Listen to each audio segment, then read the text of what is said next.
আমি বেচারা দেশ বিদেশ টোটো কইরা যান জীবনের বাজি রেখে কামাই করে বাড়ি টাকা পাঠায়, আর তুমি সেই টাকা নিয়ে Kashiani, Gopalganj, Khulna New Market, Dhaka New Market, Bashundhara City market যে মার্কেট করে করে তুমি বিদেশি স্বামীর বউ বলে তুমি একটা দাপটে ঘোরো। স্বামী বেচারা 10 বছর বিদেশ করে আসার পরে আবার সেই কিসেন বেচাই। স্বামী বিদেশে যাওয়ার সাথে সাথে এবার ছোট মোটো বাচ্চা কাচ্চা নিয়ে শহরে যে বাসা নেয়, আছে না একদম পাখির বাসায় তার বাড়ি, সব শ্বশুর বাড়ি, স্বামীর বাড়ি, কত জায়গাওয়ালা বাড়ি, এতে মজা হয় না। শহরে যে একটু 2 রুমের একটা বাসা নেবে, ওই জায়গা কি জন্য যাচ্ছ? কয় যে ছেলেমেয়ের লেখাপড়ার জন্য। ছেলেমেয়ের লেখাপড়া কি জন্য যাও? প্রতি গেলি তো খেপানে জন্মের খেপা। হ্যাঁ কব না তাই কি মেলা যায়, থাক ঠিক আছে করলাম না, জান যা কব না তাই কি, অবশ্যই কব। 1 নম্বরে শ্বশুর শাশুড়ির খেদমতের তারপর বিরক্ত হইয়া শ্বশুর শাশুড়ির মুখে ভাত দেয়া দেখতে পারে না। কতক্ষণ শ্বশুর শাশুড়ির মুখে ভাত দেখতে পারে না, শ্বশুর শাশুড়ির খেদমত করতে চায় না। এই জন্য আর এক শ্রেণী আছে চরিত্র খারাপ, গ্রামে থেকে চরিত্রের নষ্টামি করতে পারে না, এই জন্য শহরে যে বাসা নিয়ে সে জায়গায় নষ্টামি করে। এই উদ্দেশ্যে যায় ছেলে মেয়ের লেখাপড়া শিখে কয় তালা কতটা তালেবার বানায় আনছো। আমরা যারা গ্রামে থেকে এখনো পর্যন্ত চ্যালেঞ্জ করে বলবো, বাংলাদেশের সবচেয়ে বড় বড় প্রবীণ অফিসার যেগুলো খুঁজে দেখেন সবগুলো গ্রামের প্রাইমারি, গ্রামের হাই স্কুল, গ্রামের সাধারণ কলেজেতে পড়ি বড় বড় হয়েছে।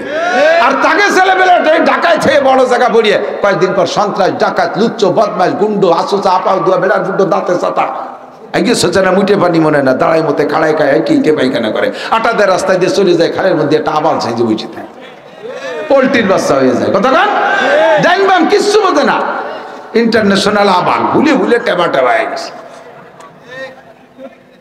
আর আল্লাহর রহমতে স্টিল বডি, এই দিনে রাতে দৌড়তি তালে রয়েছি।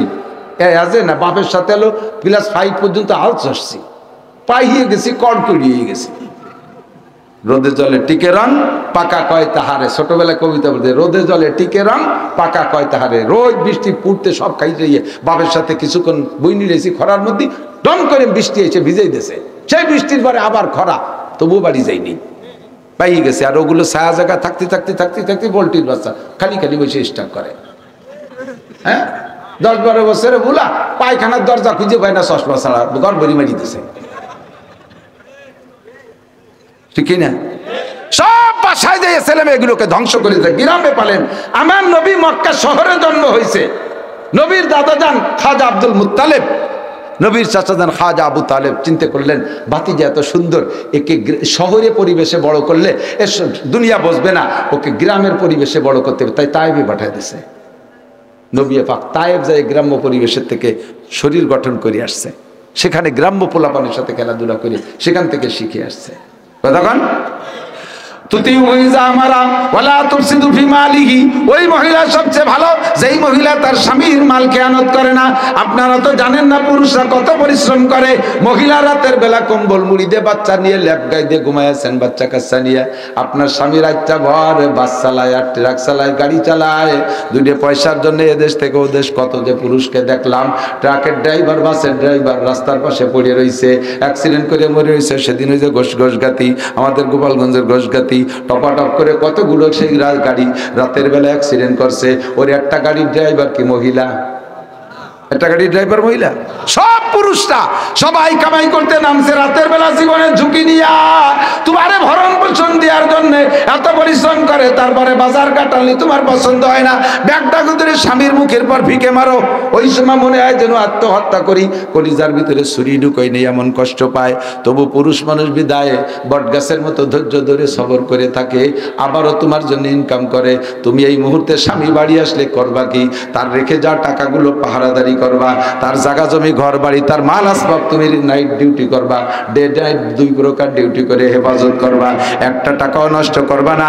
গোপনে গোপনে অনেক মহিলা আছে স্বামীর বাড়ির মাল চুরি করে বাপের বাড়ি পাঠায়, বাপরে তবলিগি পাঠায়, বাপরে হজে পাঠায়, উমরায় পাঠায় স্বামীর টাকা দিয়া। ভাই বোনরে আইএ বিএমএ বিসিএস পাস করায়, ভাই বোনের চাকরি দেয়, ভাই বোনরে বিয়ে দেয় স্বামীর বাড়ির টাকা দিয়া। অথচ দেওয়ার ননদের মুখে 1 মুঠ ভাত দিতে রাজি না, আছে না নাই? তোমার মতো মহিলাকে হুজুর বলেন রয়তো উখরা মুআল্লাকাতাম বিয়াদাইহা, জাহান্নামের মধ্যে যে দেখি একছেন এই মহিলাদের হাতে হ্যান্ডকাপ দিয়ে ঝুলানো রয়েছে। বিশ্বাস না হয় মিশকাত শরীফের ভিতরে আপনি দেখবেন, এই হাদিস মিশকাত শরীফে আছে মেরাজের বয়ানের মধ্যে। হুজুরকে আমি দেখলাম হাতে হ্যান্ডকাপ দিয়ে ঝুলানো। এরা কারা? ওয়াহিয়াল্লাতী তুফসিদু মালা যাওজিহা। জিবরাইল কয় এরা ওই সকল মহিলারা যারা স্বামীর মাল খেয়ানত করছে, নিজে নিজে পর্যাপ্ত প্রসাধনী পোশাক আশাক কিনে কিনে টাকা নষ্ট করছে, স্বামীর বাড়িতে জুত করে গোপনে চুরি করে টাকা বাপের বাড়ি ভাই বাড়ি পাঠাইছে। এই সকল মহিলাদের বিচার কোটি কোটি বছর তারা চোর হিসেবে হাতে হ্যান্ডকাপ দিয়ে ঝুলানো থাকবে। আমার মনে আছে আমি তখন স্কুলেও যাই নাই, মক্তবেও যাই না, 6-7 এর ভিতরে আমার ভালো করে মনে আছে। অজু কি কয়, বাথরুমে যাওয়ার দোয়া, খানা সামনে আসলে দোয়া, খানা শুরুর দোয়া, মাঝে মাঝে পানি খাওয়ার দোয়া, লবণ খাওয়ার দোয়া, খানার শেষের দোয়া, বাথরুমে যাওয়ার দোয়া, বেরোনোর দোয়া, রাতে ঘুমের দোয়া, 7 সালাম, তারপরে আত্মায়ত দুরূদ শরীফ দোয়া, মাসুরাত দোয়া, কুনুত, এরপরে সূরা আত-তিন পর্যন্ত। এগুলো সব আমি মায়ের কাছ থেকে বিছানায় শুয়ে শুয়ে শিখছি। আল্লাহর রহমতে সে যেভাবে শিখছি, পরে আর মাদ্রাসায় যে এগুলো আমার মস্ক করা লাগে নাই। খোদার ফজলে এগুলো সব আমি শুদ্ধ। এখন তো গ্রামার জানি যে আমি মায়ের কাছ থেকে অশুদ্ধ শিখছি নাকি, দেখি না আমার মাকে শুদ্ধই শিখেছে। আমি একটা নেককার মায়ের সন্তান, আমি একটা নেককার মায়ের সন্তান। আমি এজন্য শুকর আদায় করি। আমি গর্বিত যে আমি একটা ভালো মায়ের পেটে গর্ভধারণ করেছিলাম। আমি একটা ভালো মায়ের পেটের মাধ্যমে দুনিয়া এসেছি, এই জন্য আমি শুকর আদায় করি আলহামদুলিল্লাহ। মাটা তো এরকম হতে হবে। মা রাত্রি শুয়ে শুয়ে বাচ্চাকে ঘুমোচ্ছে না, কয় আম্মু তুমি কও বুকটা ফাটে যায়, বুকটা ফাটে যায়। মাতে ছেলে মেরে রাত্রির দোয়া শিখেছে, ঘুমের দোয়া। আল্লাহ ফেরেশতাকে কয় লাত হইয়ে 2 মাই পুতির পেট ফাটাই ফেলা, বুক ফাটাই, বুক ফাটিয়ে যায়। শয়তান কোথাকার। আল্লাহু আকবার। সন্তানের মায়ের দায়িত্ব হলো সন্তানকে দিন শিক্ষা দেওয়া। মুরু সিবিয়ানাকুম বিসসালাত ওয়া হুম আবনাউ সাবঈ সিনিন। তুমি তোমার বাচ্চাদেরকে 7 বছর বয়স থেকে দিন শিখাও। মারা মেয়েদেরকে দাঁড়াইয়া 7 যখন বয়স হবে, সেই সময় মারা বাচ্চাদেরকে পাশে নিয়ে নামাজে যাই নামাজ দিয়ে নামাজ পড়া শিখাবেন। 7-এর আগে দরকার নাই। আমার দিক থেকে 7-এর আগে দরকার নেই। আপনারা ওই যে অনেকে আল্লাহদের ঠেলে একটু গেদা গেদা চোখ ফুটে নাই, নাক দেশি বেরোচ্ছে, কিচ্ছু বোঝে না, তাই নিয়ে মসজিদে যায়। বাপেও ছেলে নিয়ে যায়, দাদাও নাতি একটা নিয়ে যায়।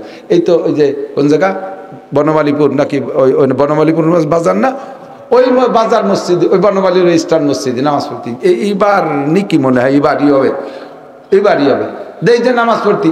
এক দাদা একটু একটা নিয়ে এসে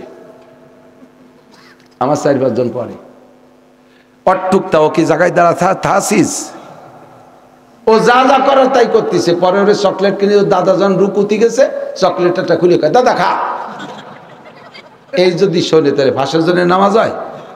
দাদা তো খাবে না, ও বলছি চাতে খাতে। দাদা যখন খাই নেই আর রাগ করে দাদার লুঙ্গি ধরে ঝুলি পড়ছে, শেষে তা খুলি। ও তো বোঝে না, ওরে রাগ করে হবে কি? দাদা যদি বুড়ো না হতো তাহলে বলতাম তো দুটি থাপ্পড় দেওয়া দরকার, বললাম না। আল্লাহদের ঠেলায় বাপে একটুক টানিয়ে মসজিদি। অত তাড়াতাড়ি নিও না, তাহলে সময় মতো যাবে না। এত তাড়াতাড়ি নিলে সময় মতো যাবে না। অনেকে আছে একটুক 3-4 বছরে তার উড়ি ফড়ায়। আমাকে হুজুর রাও অনেক সময় আমার দ্বারা নিয়ে এসে হুজুর দোয়া করেন। আমার 4 বছরের বাচ্চা শুরু আসেন মুখস্থ করছে। আমি সারা ক্রেডিট কামাই করতে এসো। 4 বছর আগে শুরু আছেন মুখস্থ, শুরু আছেন কি বোঝে? ওর ব্রেন, ওর সেট, মাথা হিট হয়ে যাবে সময় মতো। তারপরে পড়বে না, বলবে যে তোরা ভরি বেড়ে আমি পারবো না। 3-4 বছরে এদা গেদা তাই কেজি স্কুলে দিয়ে ব্রেন হিট করে ফেলতেছে। মারতি দোমের নাড়ি উল্টো বেসতে পারে ফেলে দেয়, লেখাপড়া পারে না। হয় যে একটু তারে মারিস, হয় যে এখনো ম্যাট্রিক পাস করলো না, কবে লেখাপড়া শিখবে? 4 বছর বয়স ম্যাট্রিক পাস করলো না, তুই কয় লাইন পড়ি তুই যে দাতাল। আমার নবীর চাইতে বেশি বিজ্ঞানী হতে যায় না। নবী সব কিছু জানে। নবী বলেছেন বাচ্চা কাচ্চাদের পড়ার বয়স 7, পড়ার বয়স 7-এর আগে প্রেসার দেবা না। 7 বছরের আগে পড়তেই বলবা না। মা বাপে পড়বে, শুনি যাটুক পড়লো। বড় ভাই বোন থাকলে তারা পড়বে, শুনি যা পড়লো। পড়ার প্রেসার দেবা না। যদি একবার ব্রেন সেট হিট হয়ে যায় তাহলে আর কোনোদিন পড়তে যাবে না।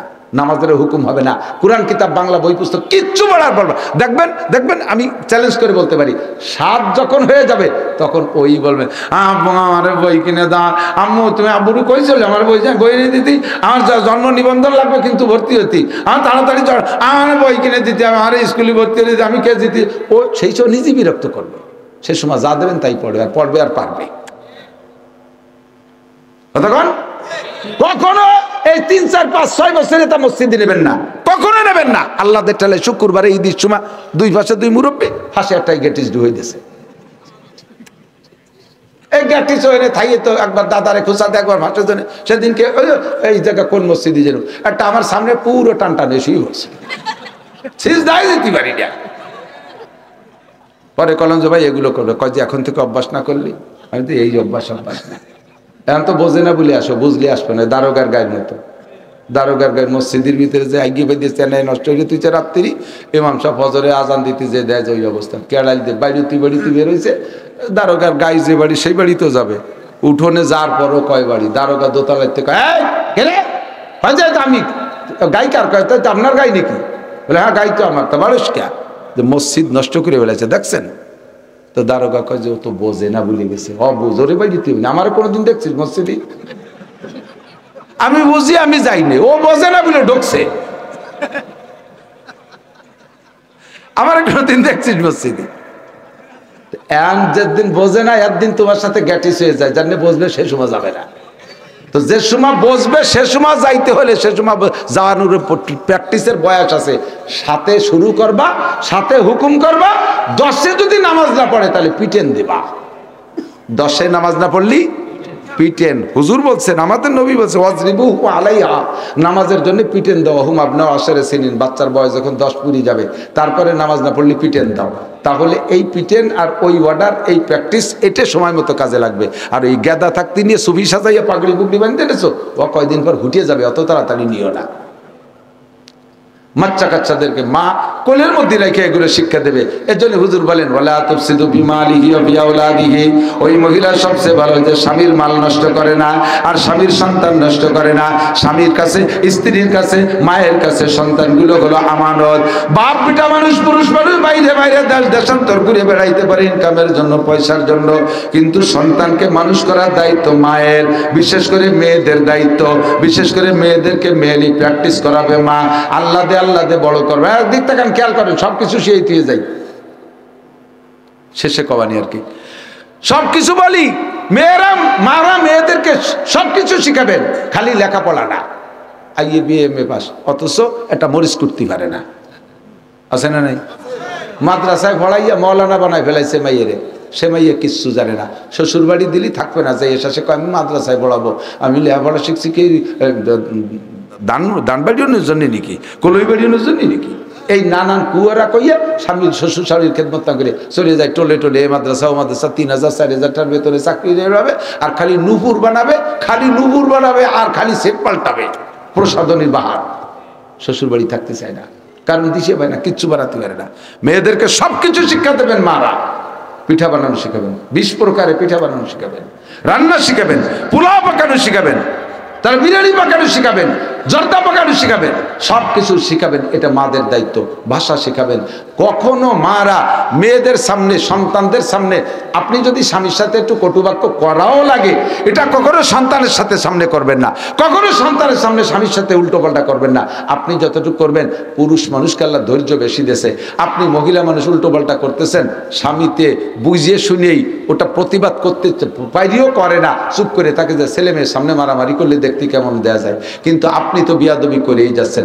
আপনার এই বিয়াদবিটা আপনার স্বামী সহ্য করে নেছে, কিন্তু আপনার মেয়েটা ওই দেখে প্র্যাকটিস নিচ্ছে, সে ট্রেনিং নিচ্ছে। ও তাই তো নিয়ম এইটাই, আমার মা আমার আব্বারে কত চড়ালো, আমার আব্বা কোনোদিন কিছু করলো না, তাই তো এইটাই নিয়ম। ওরে যে বিয়ে দেশে যে বাড়ি, সেই বাড়ি যে সৈয়দ বা সে বাড়ি, ছেলেটা তো সৈয়দ বংশের পাঠান। এই সৈয়দ বংশের পাঠান স্বামীর সাথে এই মহিলা যাইয়া উল্টো পাল্টা শুরু করে। সন্ধ্যের আগে চুল ধরিয়া আউলাকে শুলিয়ে এরপরে ব্যাটিং বুটিং দিয়ে পাঠাতে, যা তুই তালাক, তোর মা তালাক, তোর বাপ তালাক, তোর 14 গোষ্ঠী তালাক। ব্যাটিং বুটিং নিয়ে সন্ধ্যের সময় চলি। এই কি রে, কি ঢুকলো? হ্যাঁ এমন সময় নসিমন ঢুকছে তোবারক কি ওইভাবে আনা লাগে ওই জায়গা রাইয়ে তো আরই কটা এনে আনা যায় আর আল্লাহর দুনিয়ায় পরিবহনেরটা হইছে যানবাহনেরটা হইছে রোড কিং ওর সামনে ট্রাক মিরাক শয়তানও ভয়তে নেমে চলে যায় রাস্তায় শব্দ টব্দ দিয়ে আমাকে তো এই যে ছোট প্রাইভেট গাড়িতে আল্লাহ দিয়ে গাড়ি কেউ রে ভয় না পালি ওদের ভয় পায় ওদের ওদের কেউর সাথে গাড়ি লাগতে সোজা আর ড্রাইভারও সেই সাইজ কাঁচাই দিয়ে কেমন কাজি উঠতে যাচ্ছে আল্লাহ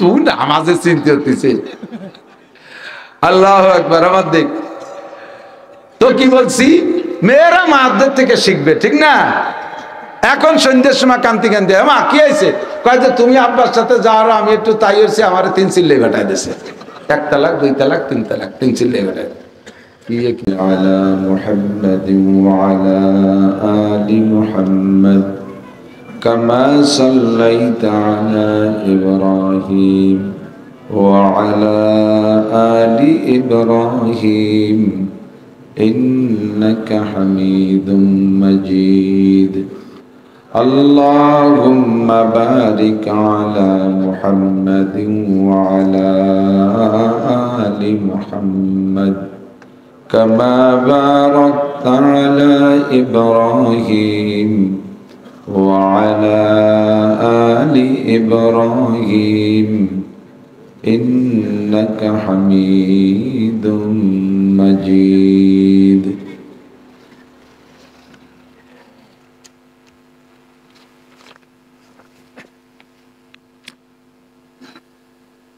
ঐতিহ্যবাহী বেশপুর ফাতেমা তাহফিজুল কোরআন মাদ্রাসা মসজিদ ও এলাকাবাসীর উদ্যোগে বার্ষিক ওয়াজ মাহফিল কাশিয়ানী গোপালগঞ্জ অধ্যকার মাহফিলের সম্মানিত সভাপতি মাহফিল উপলক্ষে দাওয়াতি উলামায়ে কেরাম এই অঞ্চলের অন্যান্য উলামায়ে কেরাম আইম্মায়ে মাসাজিদ মাদ্রাসার আজিজ আমতোলাবা প্রাণ প্রিয় দেশবাসী অত্যন্ত দামি মাস শাবান মাস এর চেয়ে বড় একটা দামি মাস সমস্ত মাসের সেরা মাস সৈয়দুশ শুহুর মাসের নেতা মাস রমজান মাস সামনে পিছনে আর একটা দামি মাস রেখে আসছি রজব মাস পরপর 7টি মাস একের পর এক দামি তো পরপর 7 মাস দামি মাসের দ্বিতীয় মাস শাবান মাসের আজ 9 তারিখ চাঁদের 9 তারিখ দিন চলে গেছে 8 তারিখ আরবিতে রাত আগে আসে দিন পরে আসে সেই হিসেবে 9 তারিখ হুজুর বলেন আহসু হিলালা শাবান আলী রমাদান তোমরা শাবান মাসের তারিখগুলো খুব খেয়াল রাখো এর সাথে রমজান মাস যেহেতু নির্ভর করে এর উপরে এই জন্য মাসটাকে খুব খেয়াল রাখো তো শাবান মাসের 9 তারিখ রাত্রে আল্লাহ পাক রব্বুল আলামিন মসজিদ ও মাদ্রাসা কমিটির উদ্যোগে আয়োজিত নুরানি কুরআনি মাহফিলে আসার বসার তৌফিক ইনায়াত করেছেন এজন্য শুকর আদায় করি আলহামদুলিল্লাহ হযরত মাওলানা মুফতি সাহেব যুবক মানুষ অত্যন্ত জরুরি কথা বলতেছিলেন মুশকিল হলো মানুষ সুরের পাগল রং ঢঙের পাগল হুজুর একটা গজল গাইল না একটা ইসলামী সঙ্গীত গাইল না কাটা কাটা ক্লাস করার মতো কি করলো আব্বা মার খেদমতের জন্য বেঁচে থাকতে 7টা মরার পরে 7টা 14টা সবক দিয়েছে আল্লাহ তাআলা এই 7টা 14টা সবকের পর আমাদের আমল করার তৌফিক দান করেন খুব বড় মাপের আলেম তার বয়ানের মাধ্যমেই বোঝা যায় যে সে এলেমওয়ালা প্রত্যেকটা কথার উপরে হাদিস ও কোরআনের আয়াতের দলিল দিয়ে সুন্দরভাবে বুঝাইছে যারা সন্তান আছি আমরা এখন আমাদের সামনে আব্বা মা আছে বেঁচে থাকা আব্বা মার খেদমত সময় থাকতে করে নেওয়া উচিত। কদরে নিয়ামত বাদে জাওয়াল, বাপ মা মারা যাওয়ার পরে তারপরে তুমি কদর বুঝবা, সে কদরের চাইতে এখন বেঁচে থাকা অবস্থায় কদর করার গুরুত্ব বেশি। মরার পরে দান করবা, খয়রাত করবা, যা করবা সওয়াব পাবে, কিন্তু একটা ইলিশ মাছ তো খাওয়াতে পারলে না। একটা শৈল মাছ কদু দিয়ে রান্না করে খাওয়াইলে আব্বা মা খুশি হতো, তা তো খাওয়াইলে না, বউ নিয়ে যে ঢাকা টঙ্গের পর বসে রয়েছে। মরার পরে তো আর এই ডিশ ভরে সালুন রেন দিয়ে জল রেন দিয়ে তো আর খাওয়ানো যাবে না। মরার পরে তো একটা লুঙ্গি কিনে দেওয়া যাবে না, নেকি পাঠানো যাবে। কিন্তু বেঁচে থাকতে যেটুক চাহিদা সেটুক বেঁচে থাকতেই পূরণ করা উচিত, ঠিক না? মা বাপরে না খাওয়াইয়া পিস সাবরে খাওয়ায়। আল্লাহ তাআলা এই সন্তানদেরকে সহি বুঝ দান করে, সবাই বলে আমিন। আব্বা মার কবর জিয়ারত না করে দল ধরে রবি ঠাকুরের কবর জিয়ারত করতে যায়, শিক্ষা সফর। আমি দেখছি তো রবি ঠাকুরের মাজার জিয়ারত করতে, যথেষ্ট বাড়ির ধারে বাগানে বাপ মরে রয়েছে, সে বাপের ধারে একটু দাঁড়াতেও মনে চায় না। এগুলো সব কুলাঙ্গার সন্তান। সবাইকে আব্বা মার খেদমত জীবদ্দশা এবং মরণের পরে ইসালে সওয়াবের যে আমলগুলো আছে এগুলো করার তৌফিক দান করুন, সবাই বলেন আমিন। আল্লাহ পাক রব্বুল আলামিন আমাদেরকে মুসলমান বানাইছেন, খুশি না বেজার আমরা? ধর্ম বলতে একমাত্র ধর্মের নাম কি? ইসলাম। ইন্নাদ-দীনা ইনদাল্লাহিল ইসলাম। সূরা আল ইমরানের আয়াত, ইন্নাদ-দীনা ইনদাল্লাহিল ইসলাম, ধর্ম বলতে একমাত্র ইসলাম।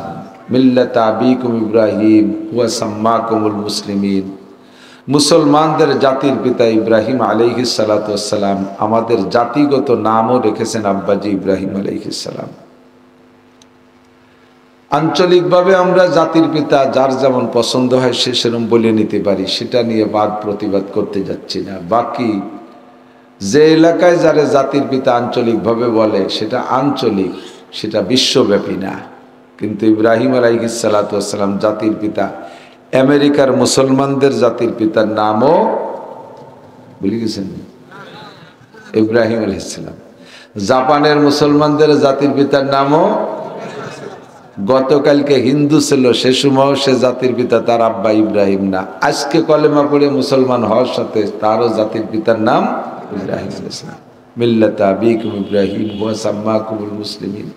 জন্মসূত্রে যদি আল্লাহ তাআলা আমাদেরকে মুসলমানের ঘরে না পাঠাইতেন, জ্ঞান বুদ্ধি বিবেক বিবেচনা শিক্ষা দীক্ষা দিয়ে আমরা আল্লাহকে খুঁজে পাইতাম না। মুসলমান হওয়া বড় কঠিন ছিল, ঠিক না?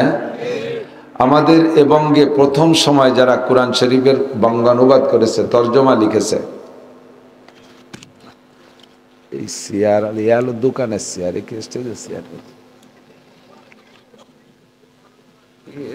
জুত হয় না, একদিকে পিছনে ফাঁকা থেকে যায় আর একদিকে বালিশ দিলি ঠেলি ফেলাই দেয়,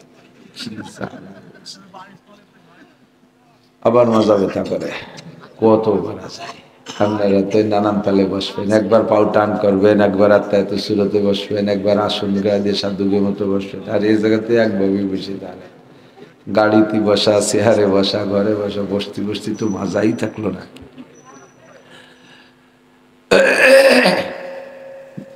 প্রথম সময় যারা কোরআন শরীফের বঙ্গানুবাদ করেছে তার মধ্যে একেবারে প্রথম উনি তা না, প্রথম সময় যারা করেছে বাংলা অনুবাদ তার মধ্যে গিরিশচন্দ্র সেন কোরআন শরীফের একেবারে সহি তর্জমা করছে, ভুল নাই। উলামায়ে কেরাম স্বীকৃতি দিয়েছে এটাকে, উলামায়ে কেরাম তাকরিজ করছে, সত্যায়িত করছে যে উনি সত্য তর্জমা করেছে। একজন হিন্দুর ছেলে কোরআন শরীফের তর্জমা করতে অবশ্যই তার আরবি ভাষা জ্ঞান অর্জন করা লাগছে এবং কোরআন শরীফ নিয়ে অ্যানালাইসিস তার করা লাগছে, যথেষ্ট গবেষণা করা লাগছে। তারপরেই না সে শুদ্ধ করে তর্জমা লিখতে সাহস করছে। নিজের ধর্মটা যা খুশি তাই লিখতে পারে, আর একটা ধর্মের তর্জমা লিখতে গেলে ধর্মগ্রন্থের, তখন সারা দুনিয়ার মুসলমানরা তার দিক উৎপত্তি বসে থাকবে না, তুমি কোথায় ভুল লেখো, আমাদের উপকার করতে যাওয়ার ক্ষতি করে না দাও। এজন্য যথেষ্ট সতর্কতার সাথে লেখছে এবং তা সত্যই লেখছে। কিন্তু 30 পারা কোরআন শরীফের তর্জমা লেখা সত্ত্বেও সে কিন্তু মুসলমান হতে পারে নাই। যদি মুসলমান হইতো তাহলে তার নামটাই প্রমাণ করত। অমুসলমানরা মুসলমান হইলে সর্বপ্রথম তাকে কলেমা পড়ানোর পরে যে জায়গায় পরিবর্তন ঘটানো হয় সেটা হলো সর্বপ্রথম তার নামটা পাল্টানো হয়, ঠিক না? এরপরে খাতনা বাতনা পাল্লি করলো, নাহলে বুড়ো কালে আর দুনিয়ার দরকার নাই, পড়ে থাকলো যেভাবে যা করি বলে মুসলমানই নিল না নিল। কিন্তু প্রথম পাল্টাইতে খুন্ডা রমেশের নাম আব্দুর রহমান, পরেশের নাম আব্দুর রহিম, ঠিক না? ব্যানার্জি চ্যাটার্জি পাল্টাই পুল্টাইয়া ইত্যাদি, শামসুল হক, সুলতান আহমদ ইত্যাদি নাম তাদেরকে দেওয়া হয়, নামটা পাল্টায় না। তো যদি উনি 30 পারা কোরআন শরীফ লেখার কারণে মুসলমানই হতো তাহলে গিরিশচন্দ্র সেন নামে পরিচিত থাকতো না, অন্য একটা নাম তার হতো। তো যে লোকটাকে আল্লাহ এত জ্ঞান দিয়েছে যে 30 পারা কোরআন শরীফের তর্জমা লেখছে, অথচ তাকে এই জ্ঞানটা হলো না যে আমাকে ইসলাম গ্রহণ করতে হবে। তাহলে আমি আপনি সাধারণ পাবলিক একটু 5, একটু 2.5, 3, 4, 5, হ্যাঁ, আইএ বিএ ম্যাট্রিক ইত্যাদি একটু পাস করছি, একটু লেখাপড়া যা করছি, কোরআন শরীফ তো মুসলমানের সন্তান হয়ে পড়তেও পারি না। তা আমাদের এই যোগ্যতা দিয়ে কি আমরা ইসলাম গ্রহণ করতে পারতাম? আল্লাহকে খুঁজে বের করতে পারতাম? কোনোদিনও পারতাম না। মানাবুদ মুআতাকাযা মানাবুদ, মানাবুদ মুআতাকাযা মানাবুদ, লুৎফে তু না গুপ্তায়ে মামিশানুদ, आदमियत दादाई बा जम मुसलमा कर दई, ऐ खुदा कुर्बा शवा में हिसाबर हिसा कर दई। আল্লাহ, আল্লাহর কাছে সন্তুষ্ট শুকর আদায় করি। আল্লাহ, ছিলাম না, তুমি বানাইছো, বানাইয়া আবার তুমি তো অনেক কিছুই বানাইছো, কত প্রাণী পশু বানাইছো, তা না বানায় আমাদেরকে মানুষ বানাইছো। একটু বলবেন না আলহামদুলিল্লাহ? আশরাফুল মখলুকাত, গরুটা যত বড় হোক মানুষের সমান দাম হবে? হ্যাঁ, আপনার একটা সন্তান অনাকাঙ্ক্ষিত সন্তান পর্যন্ত মেলাডিক ছেলে হয়ে গেছে, শেষে নিজে নিজে বেরেক করছে যে আর ছেলে মেয়ে নেব না বুড়ো কালে। কি যে কি হচ্ছে, আর একটা রওনা দেশে বাড়ির দিক। এখন বহুত চেষ্টা করছে এইটারে না আনার জন্য, তদবির যা আছে কিছু বাদ দেয়নি, সবাই জানা আছে। তো কোনো তাই ঠেকাতে পারি নেই, সে চলেই আসছে। কারণ আল্লাহ পাকের সিদ্ধান্ত, মা মিন নাসামাতিন কায়নাতিন ইল্লা ওয়া হিয়া কায়নাতুন। যত সন্তানকে আল্লাহ তাআলা দুনিয়ায় পাঠানোর ইচ্ছা করেছেন, যত রূহকে দুনিয়ায় পাঠানোর ইচ্ছা করেছেন, সব পাঠাবেই। কোনো প্রযুক্তি দিয়ে ঠেকাতে পারবেন না। এসে গেলে একটু কয়ে যায়, মনে রেখেন, কোনো প্রযুক্তি দিয়ে ঠেকাইতে পারবে না। পারবে? তোমার সব প্রযুক্তি, যেদিন সন্তান বাড়ি আসবে, তোমার ঘরে আসবে, সেদিন প্রযুক্তি কিচ্ছু হাতের মাথায় থাকবে না।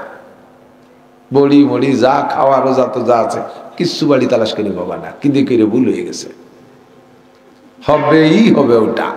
আল্লাহ রসুল বলেন, মা মিন নাসামাতিন কায়নাতিন। যদি ঠেকাইতে পারতো তাহলে নমরুদ ইব্রাহিম আলাইহিস সালামের ঠেকাতে পারতো, ঠিক না?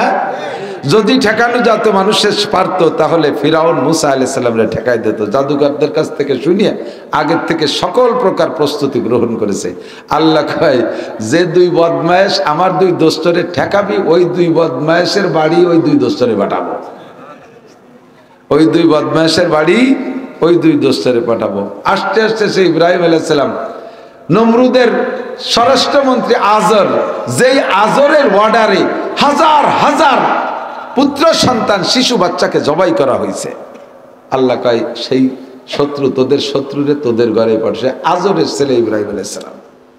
বলেন না সুবহানাল্লাহ? আল্লাহ তো মা মিন নাসামাতিন কায়নাতিন ইল্লা ওয়া হিয়া কায়নাতুন। যত রূহ আল্লাহ পাঠাবে দুনিয়া সব পাঠাবেই। তবে আপনার নামে বরাদ্দ ছিল, আপনি নেবেন না। বরাদ্দ ছিল আপনার নামে, আপনি নিলেন না। আল্লাহ তাআলা ওই রূহকে আরেক বাড়ি পাঠায় দেবে। এই ছেলেরা, এই যুবকটা কথা কইছে, এই কথা কই না, কথা কইলি বুঝবো যে তোমার মারা ভালো না। তোমাকে মা যদি ভালো হয় চুপ করে বসবা। এই মাহফিল শুনতে এসে মাকে শক্ত শুনে না।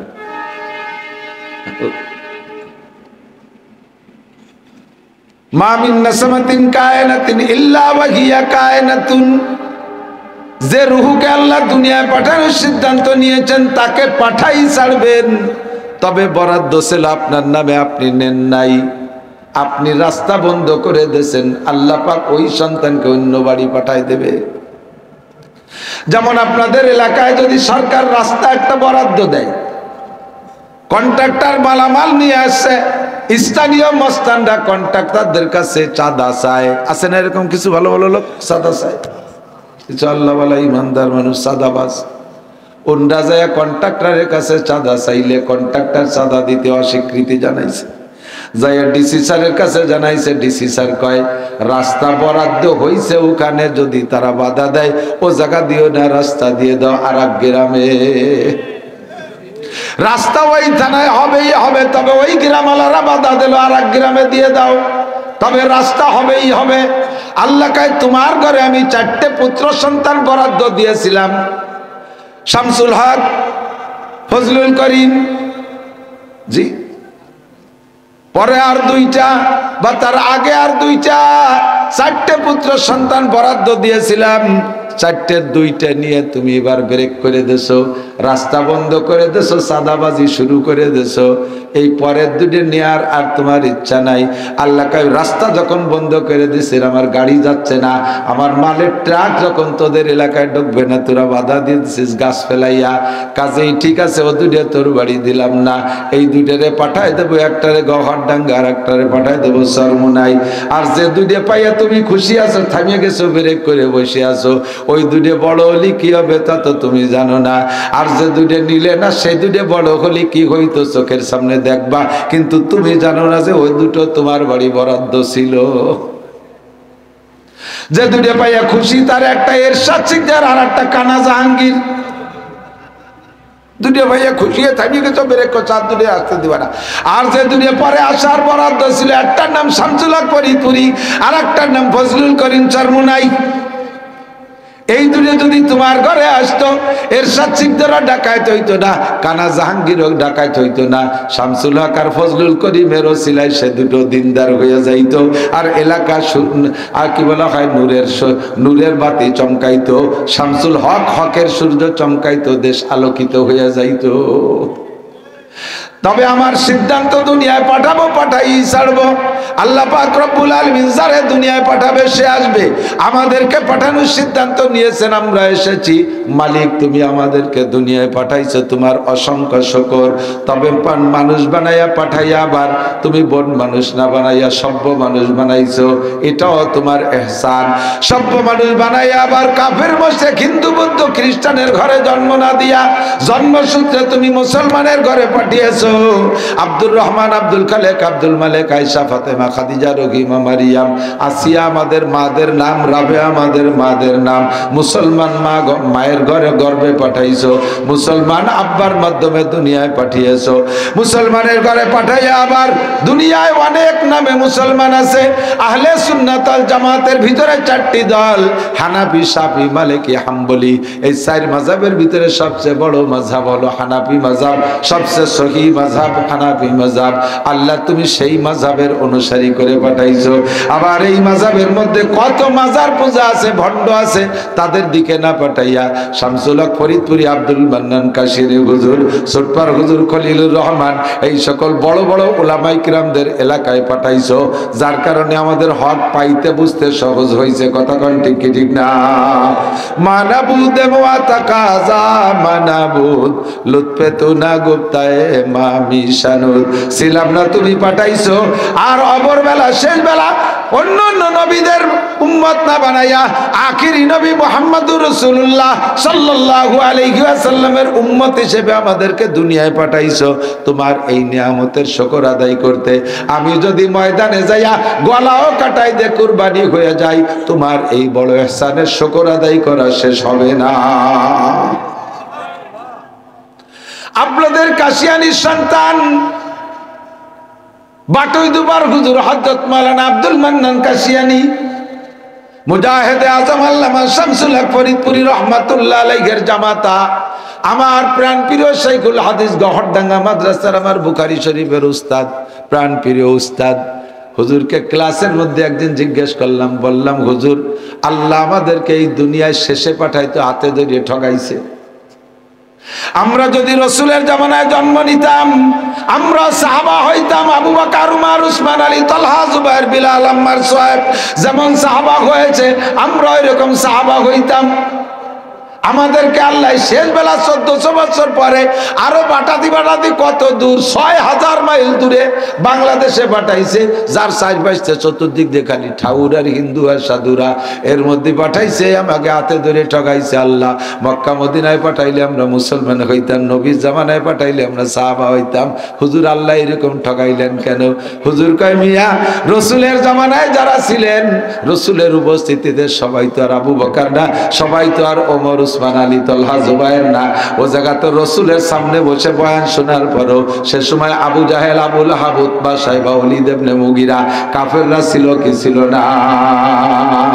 রসুলের বয়ান আবু বকর, উমর, উসমান, আলী যত শুনছে, আবু জাহেল তার সে একটু কম শোনে নাই। কথা কন? রসুলের সামনে বয়ান শুনে তারা কাফের রয়ে গেছে।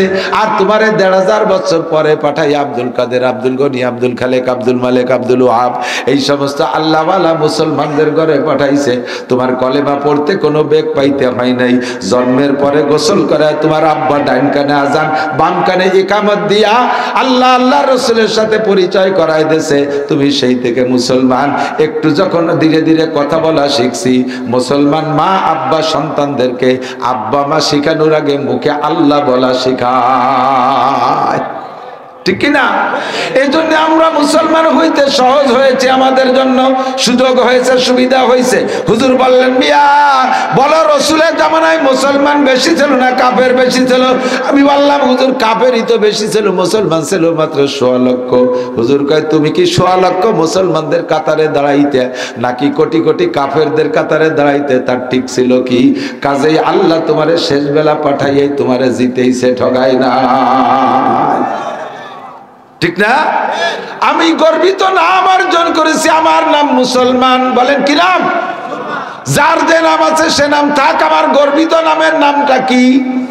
আপনি কি? আপনি কি? আপনি কি? গর্বিত অনেক নাম কইয়া স্লোগান দেয়, কিছু কিছু কইতে গেলে বমি আসে, তা কারো কায়দা নেই। আমি কে, তুমি কে? কিছুদিন আগে শুনছি রাজাকার, রাজাকার, এ কথি বলি বাড়ি দাম বাড়িয়ে গেছে। আমি কে, তুমি কে বললে বলবেন মুসলমান, মুসলমান। আমি কে, তুমি কে? ইন্নাদ-দীনা ইনদাল্লাহিল ইসলাম মিল্লাত আবিকুম ইব্রাহিম ওয়া সাম্মাকুমুল মুসলিমিন। এই মুসলমান নামটা বড় দামি নাম। ইসলাম ধর্মটা আল্লাহ পাকের কাছে একমাত্র প্রিয় ধর্ম। বিদায় হজের সময় নবী পাক সাল্লাল্লাহু আলাইহি ওয়াসাল্লাম খুতবা দিচ্ছিলেন আরাফাতের ময়দানে, উটের পিঠে বৈশা। আসরের পরে আল্লাহ পাক রব্বুল আলামিন নবী পাকের কাছে একটা আয়াত নাজিল করলেন, আল-ইয়াওমা আকমালতু লাকুম দীনাকুম ওয়া আতমামতু আলাইকুম নি'মাতি ওয়া রাদিতু লাকুমুল ইসলাম দীনা। একটু বলেন না সুবহানাল্লাহ। তোমাদের জন্য আমি ইসলাম ধর্ম মনোনীত করেছি, এইটা আমার বড় পছন্দের ধর্ম, আর কোন ধর্ম নয়। এবার ইসলাম ধর্ম দিয়ে আল্লাহ পাক আমাদেরকে ওয়াজ করেন। আমার দিক তাকান, আল্লাহ পাক বলেন, ইয়া আইয়ুহাল্লাযীনা আমানু, হে আমার অন্ধ জগতের অটল বিশ্বাসী পাগলরা, তোমরা যারা দুনিয়ায় বসে আল্লাহকে দেখো নাই, দুনিয়ার নাম হলো অন্ধ জগৎ। এ জায়গা বসে আখিরাতের কিচ্ছু দেখা যায়? কতক্ষণ যায়? গভীর অন্ধকারে ঘরের মধ্যে বন্দী থাকলে, লাইট বাতি না থাকলে যেমন ঘরের মধ্যে কিছু দেখা যায় না, নিজের হাত কানও দেখা যায় না, নিজের অঙ্গ প্রত্যঙ্গ দেখা যায় না, শুধু অনুভব করা যায়। অন্ধকারের মধ্যে যেমন কিছু দেখা যায় না, আমরা দুনিয়ায় আছি, অন্ধকারের মধ্যে আছি, আখিরাতের কিচ্ছু দেখা যায় না। দুনিয়ায় বসে আল্লাহকে দেখা যায় না, যায় আল্লাহকে যায়। আখিরাতে আল্লাহকে দেখা যাবে, আখিরাতে আল্লাহকে দেখা যাবে। নবী পাক বলেন, সাতারাউনা রাব্বাকুম কামা তারাউনাল কামার লাইলাতাল বাদার লা তুদাম্মুনা লিরুয়াতিহি।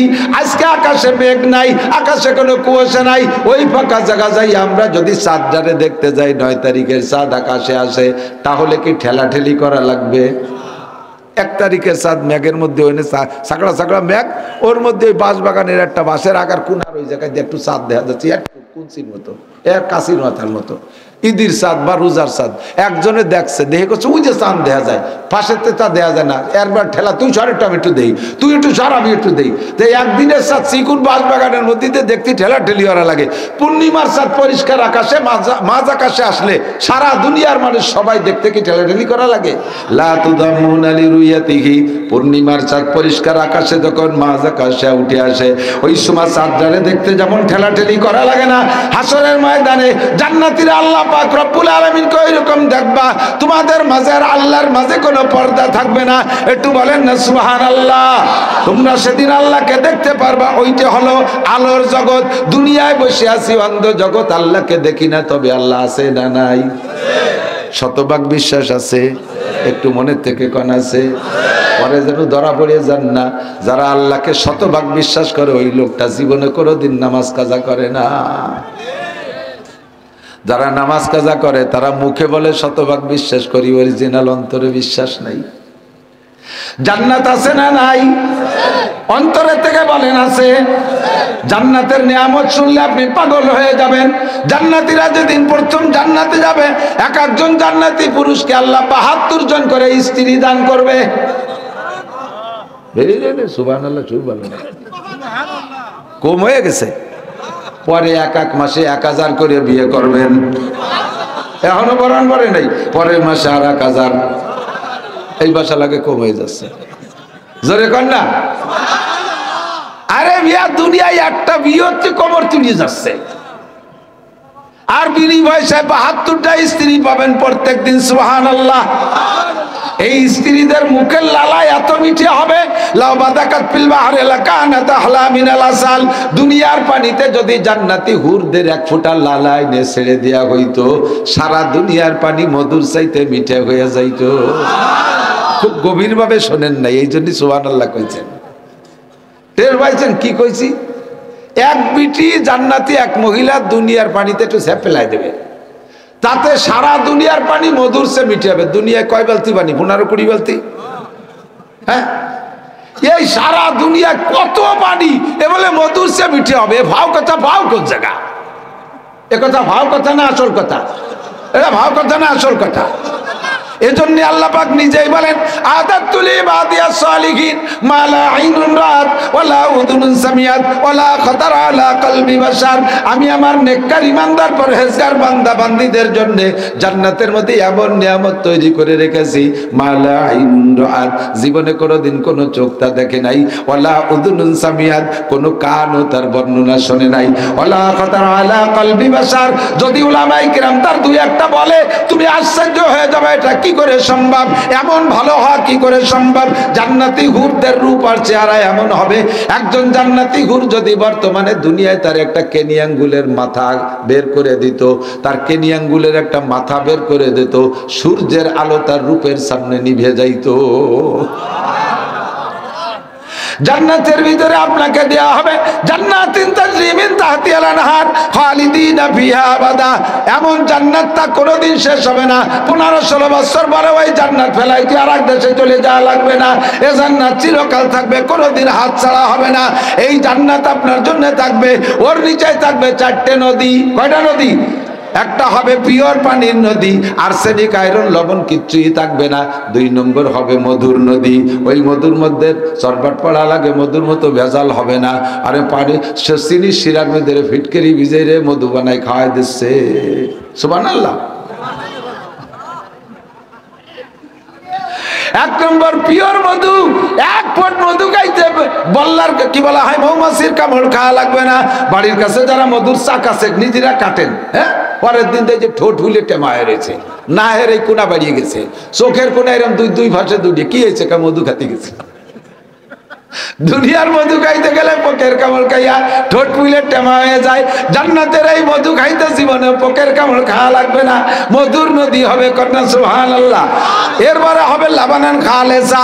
দুনিয়ায় একটু দুধ খাইতে গেলে, দুনিয়ায় দুধ খাতে গেলে গাই পালা লাগে, গরু পালা লাগে, খেড় কাটা লাগে, কত কিছু করা লাগে। জান্নাতের ভিতরে দুধের নদী হবে, গাই পালা লাগবে না, খেড়কুটো কাটা লাগবে না। ও দোস্ত ওই দুধের মধ্যে কোনো ভেজাল হবে না, কারণ নদীর দুধ, ওর মধ্যে এবার মাছ টাছ বেশি বেড়ায় নাকি আল্লাহ জানে।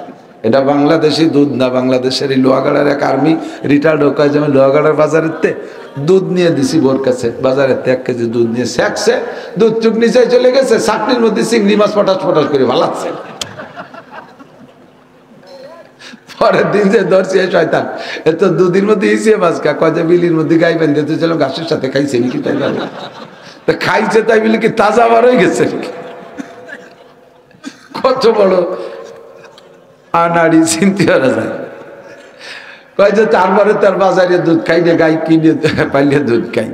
দুনিয়ার দুধের ভিতরে চিংড়ি মাছ পাওয়া যায়, জান্নাতের দুধের ভিতরে নদীর মধ্যে দুধ থাকবে, তবে তার মধ্যে মাছ থাকবে না। কতক্ষণ ফাঁকে একটা মশলা কয়ে যায়, যারা দুধ বেচার অভ্যাস আছে, দুধে পানি মিশান, সর্বনাশ করতেছেন। আমের সাথে সালাও যাবে, গুড় সাথে নুডুও চলে যাবে।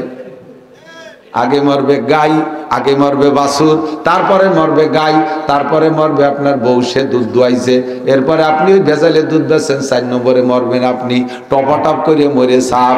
আমের সাথে সালাও যাবে, দুগুর সাথে। ওই যে পোলাপান মাটিতে পায়খানা করলি খেট দিয়ে মুড়াই ফেলাই না, ওরে নুডো কয় না, তো আসলে এক কল করিয়ে মসমসে খ্যাট পালাইতে টানিয়ে নিয়েছে, তো ময়লাটুক ফেলাই দিয়ে খ্যাট কয়টা কেনি গলার মধ্যে দিলি করতে খায় নাকি? ফেলাবে তো গু, কিন্তু তার সাথে সে সে নুডুও চলে যায়, ঠিক না? দুধে দ্বারায় পানি মিশাবা, 6 মাসে তুমি কয় হাজার টাকার পানি মিশায় পানি বিক্রি করেছো, এক টানে তোমার 30,000 টাকার বাছুরটা চলে যাবে, এরপরে 1.5 লাখ টাকার গাড়িটাও চলে যাবে। সাবধান, সতর্ক থাকবা। এরপরে টার্গেট তোমরা 2 জন আছো, পরে খাওয়া তোমরা 2 জন ধরা। জান্নাতে দুধের ভিতরে কোনো ভেজাল থাকবে না, লাবানান খালেসা, পিওর দুধ থাকবে।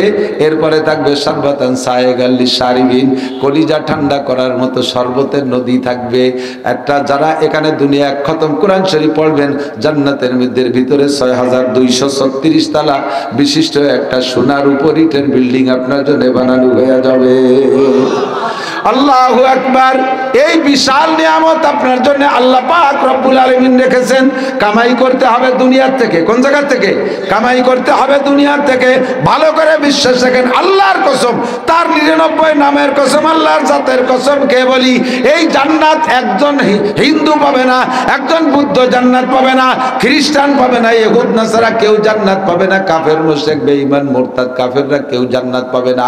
সব জান্নাতের নিয়ামত পাবেন আপনারা মুসলমানরা, সব আপনাদের মুসলমানদের জন্য। তাহলে এই জান্নাত দুনিয়ার থেকে দেখি নাই, আছে না নাই? আছে, আছে, জান্নাত আছে। জাহান্নাম আছে না নাই? ও দোস্তরে পাগল, বুঝলি না? শুধু ভাষা ভাষা কানে শোনো, আনন্দ যেটুক সেটুকুই আনন্দ পাইয়া হাসো। একটু গভীরভাবে ভেবে দেখো, দুনিয়ার আগুনের চাইতে জাহান্নামের আগুন 99 গুণ পাওয়ার বেশি। আদম আলাইহিস সালাতু ওয়াস সালামকে যখন দুনিয়ায় পাঠাইছেন রান্না বান্না করে খেতে হবে, তো দুনিয়ায় তখন তো আগুনের কোনো আবিষ্কার নেই, কোনো আগুন কোথাও নেই। তা আল্লাহ পাক জিবরিল আলাইহিস সালামের মাধ্যমে জাহান্নাম থেকে একটু আগুন পাঠাইতেছে, আমার আদমরে দিয়ে আসে, আগুন দিয়ে রান্না করবে। এই আগুনটু কাইলিয়ে কোথায় রাখবে? মাটির উপরে রাখছে, 1 সরিষা পরিমাণ আগুন। জাহান্নামের সব আগুন জাহান্নামে রয়েছে, সরিষা পরিমাণ আগুন আছে। আইনে মাটির পর রাখছে, পুরো মাটিতে আগুন ধরে যাচ্ছে, যে জায়গা রাখে আগুন ধরে যায়। আদম আলাইহিস সালাম, জিবরাইল ও জায়গা রাখো না, মাটি পুড়িয়ে যাবে না, আগুন হয়ে যাচ্ছে। তা কোন জায়গা রাখবো? তারপরে নিয়ে রাখছে পানির ভিতরে, পানিতে আগুন ধরে যায়, পানিও আগুন হয়ে যায়। কোথায় রাখবো? গাছপালা কাঁচা গাছের মধ্যে, তাতেও আগুন লেগে যায়। যে কয় জায়গা ওই আগুনের টাচ লাগাইছে, সেই কয় জায়গায় এখনো আগুন বের হয়। সেই জায়গার থেকে, পানির মধ্যে থেকে আগুন, কারেন্ট বের হয়। গাছে গাছে ঘষা লাগলে কারেন্ট হয়, আগুন হয়, হয় না? গাছে গাছে ঘষা লেগে আগুন হয়। এরপরে রাখছে কোন জায়গায়? কয়তালি কোথায় রাখবো? শক্ত আছে, পাথরের পাহাড়, পাহাড়ের পাথরের ভিতরে রাখো। পাথরের উপরে রাখছে, পাহাড়ের উপরে। ওই পাহাড় ছিদ্র হয়ে 1 সরিষা আগুন, জাগার আগুন জায়গায় চলে গেছে, জাহান্নামে চলে গেছে। জাহান্নাম হলো নিচে, জাহান্নামে চলে গেছে। এই যাওয়ার সময় পাথরের সাথে যতটুকু টাচ লাগছে, তাতেই পাথরে পাথরে ঘষা লাগলে আগুন জ্বালে। যতটুক দুনিয়ায় পানির ভিতরে, গাছের ভিতরে আর পাথরের ভিতরে ছোঁয়া লাগছে, ওই ছোঁয়ার থেকে যে আগুন আমরা বের করে ব্যবহার করি, ওখান থেকে বের করি। অরিজিনাল আগুন জাহান্নামে চলে গেছে, সেখান থেকে যতটুকু আমরা বের করি, সেই আগুনটা জ্বালাইয়া, সেই আগুন জ্বালাইয়া লোহারে পানি বানাই ফেলে। রড বানায় পানি বানায় না আগে, লোহারে পানি বানায় ফেলে। বয়লারের মধ্যে যে দেখেন কত ময়লা আবর্জনা কত কিছু দিচ্ছে, আগুনি পোড়াইয়া পানি গালায়, পানি বানায় গালাইয়া পানি বানায় ফেলতেছে। ও দোস্তরে, দুনিয়ার আগুন অতি নরমাল আগুন, এর ভিতরে একটা মিনিট আঙ্গুল ধরে রাখতে পারবে না, একটা মিনিট কোনো বাহাদুর আঙ্গুল রাখতে পারবে না। 10টা সেকেন্ড মোমবাতি জ্বালাইয়া কাষ্ঠ যত নরমাল হয় আগুন তত দুর্বল হয়, কাষ্ঠ যত নরমাল হয় আগুন তত দুর্বল হয়। কতক্ষণ ঠিক না? খড়ির আগুন আর কয়লার আগুন একরকম হয় নাকি? কর্মকারের দোকানের কয়লার আগুনে কিছুক্ষণ লোহা পোড়া দিলে লাল হইয়া যায়, আপনার চুলোর আগুনের ভিতরে 50 বছরও কাশি পোড়া দিলি তা লাল হয় না। চুলার আগুন নরমাল আগুন, দুর্বল আগুন, মোমের আগুন দুর্বল আগুন, খড়ির আগুন, কাষ্ঠের আগুন, এমনি খেড়ের আগুন, এগুলো দুর্বল আগুন। ওর ভিতরে 10 সেকেন্ড আঙ্গুল ধরে রাখার ক্ষমতা কাহারও নাই।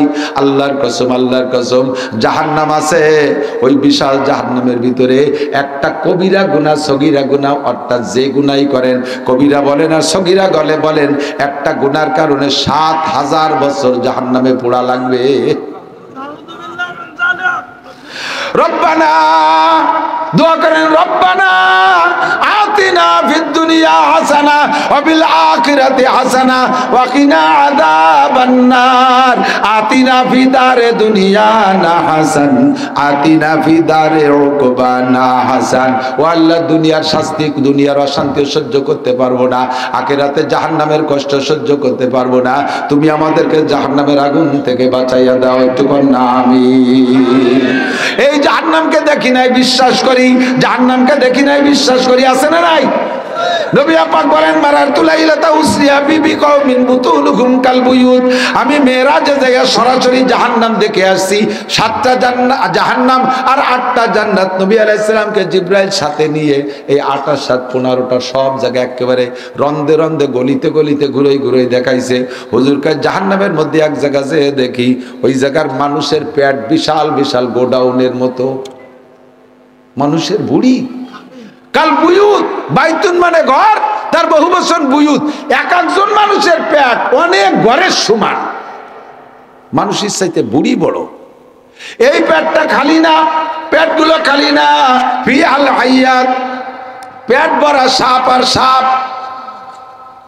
একটু কাঁপতেছে না মানুষ, পেট ভরা সাপ, পেট ভরা। এ সাপ নীরবে চুপ করে বসে নাই, পেটের মধ্যে থাইকা যায় যে বারবার কলিজায় কামড় দিচ্ছে, বারবার কলিজায় কামড় দিচ্ছে।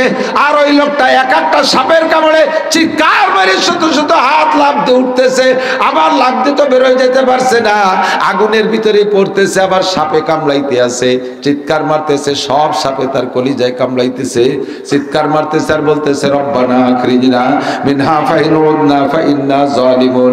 আল্লাহ, আর একটা বার তুমি দুনিয়ায় পাঠায় দাও, যে অন্যায়ের কারণে এই শাস্তি হচ্ছে, এই অন্যায় যদি আবার করি তাহলে জালেম সাব্যস্ত করে যে বিচার করবা, কোনোদিন আর কোনো দরখাস্ত আবেদন করব না। রব্বানা আখরিজনা মিনহা রব্বানা আবসারনা ওয়া সামি'না ফারজিনা না'মাল সালিহান ইন্না মুকিনুন। দুনিয়ায় থাকতে বিশ্বাস করি নাই, বুঝি নাই, এখন তো সব দেখতেছি, সব উপভোগ করতেছি। ফারজিনা আরেকটা বার দুনিয়ায় পাঠায় দাও, না'মাল সালিহান, সব নেক কাম করে আসবো। আল্লাহ পাক রব্বুল আলামিন বলবেন, ইকসাউ ফিহা ওয়া লা তুকাল্লিমুন। একবার বললে আল্লাহ একবার জবাব দেবে না, 70 লক্ষ বছর পর্যন্ত চিল্লাইবেন একটা কথা বলিয়া, আর একটা বার দুনিয়ায় পাঠায় দাও, আর একটা বার দুনিয়ায় পাঠায় দাও, আর একটা বার দুনিয়ায় পাঠায় দাও। যে অন্যায়ের কারণে অ্যারেস্ট হয়েছে, এই অন্যায় আর কোনোদিন করব না। 70 লক্ষ বছরের মধ্যে আল্লাহ কোনো জবাব দিবে না। 70 লক্ষ, যুবক বিশ্বাস কর, পাগলামি করিস না। আল্লাহ নবী বলেন, 70 লক্ষ বছর পর আল্লাহ একটা জবাব দিবেন, জবাবটা আপনার পজিটিভ না, জবাব দেখেন দেবে নেগেটিভ জবাব। আল্লাহ বলবেন, ইকসাউ পড়ে থাক, কথা হবে না। ওয়ালা তুকাল্লিমুন, আমার সাথে আর কোনোদিন কথা বলবি না। ওয়ালা তুকাল্লিমুনি, আমার সাথে কথা বলবি না। ইকসাউ, পড়ে থাক। আলাম ইয়াতিকুম নাযীর, তোদের কাছে কি এই সব বিষয় বলার জন্য আমার বক্তারা যায় নাই? নাযীর মানে ভীতি প্রদর্শক, এই ভয়ের কথাগুলো বলার জন্য কি বক্তারা যায় নাই? নবী রাসূলুল্লাহ কি যায় নাই? তাবলীগওয়ালারা কি যায় নাই? জুমার দিন কি ইমাম সাহেব বয়ানের মধ্যে বলে নাই? গলা ফটায় ফটায় চিল্লাইয়া উলামায়ে কেরাম কি তোদের কাছে বলে নাই? আলাম ইয়াতিকুম নাযীর, তোদের কাছে কি কোনো ভীতি প্রদর্শক যায় নাই? আল্লাহর সামনে বসে তো ওরা স্বীকার করতে পারবেন না, সেই সেই দিন স্বীকার করবেন ক্বালু বালা কদ জাআনা নাযীর, জি আল্লাহ আমাদের কাছে এসেছিল বক্তারা।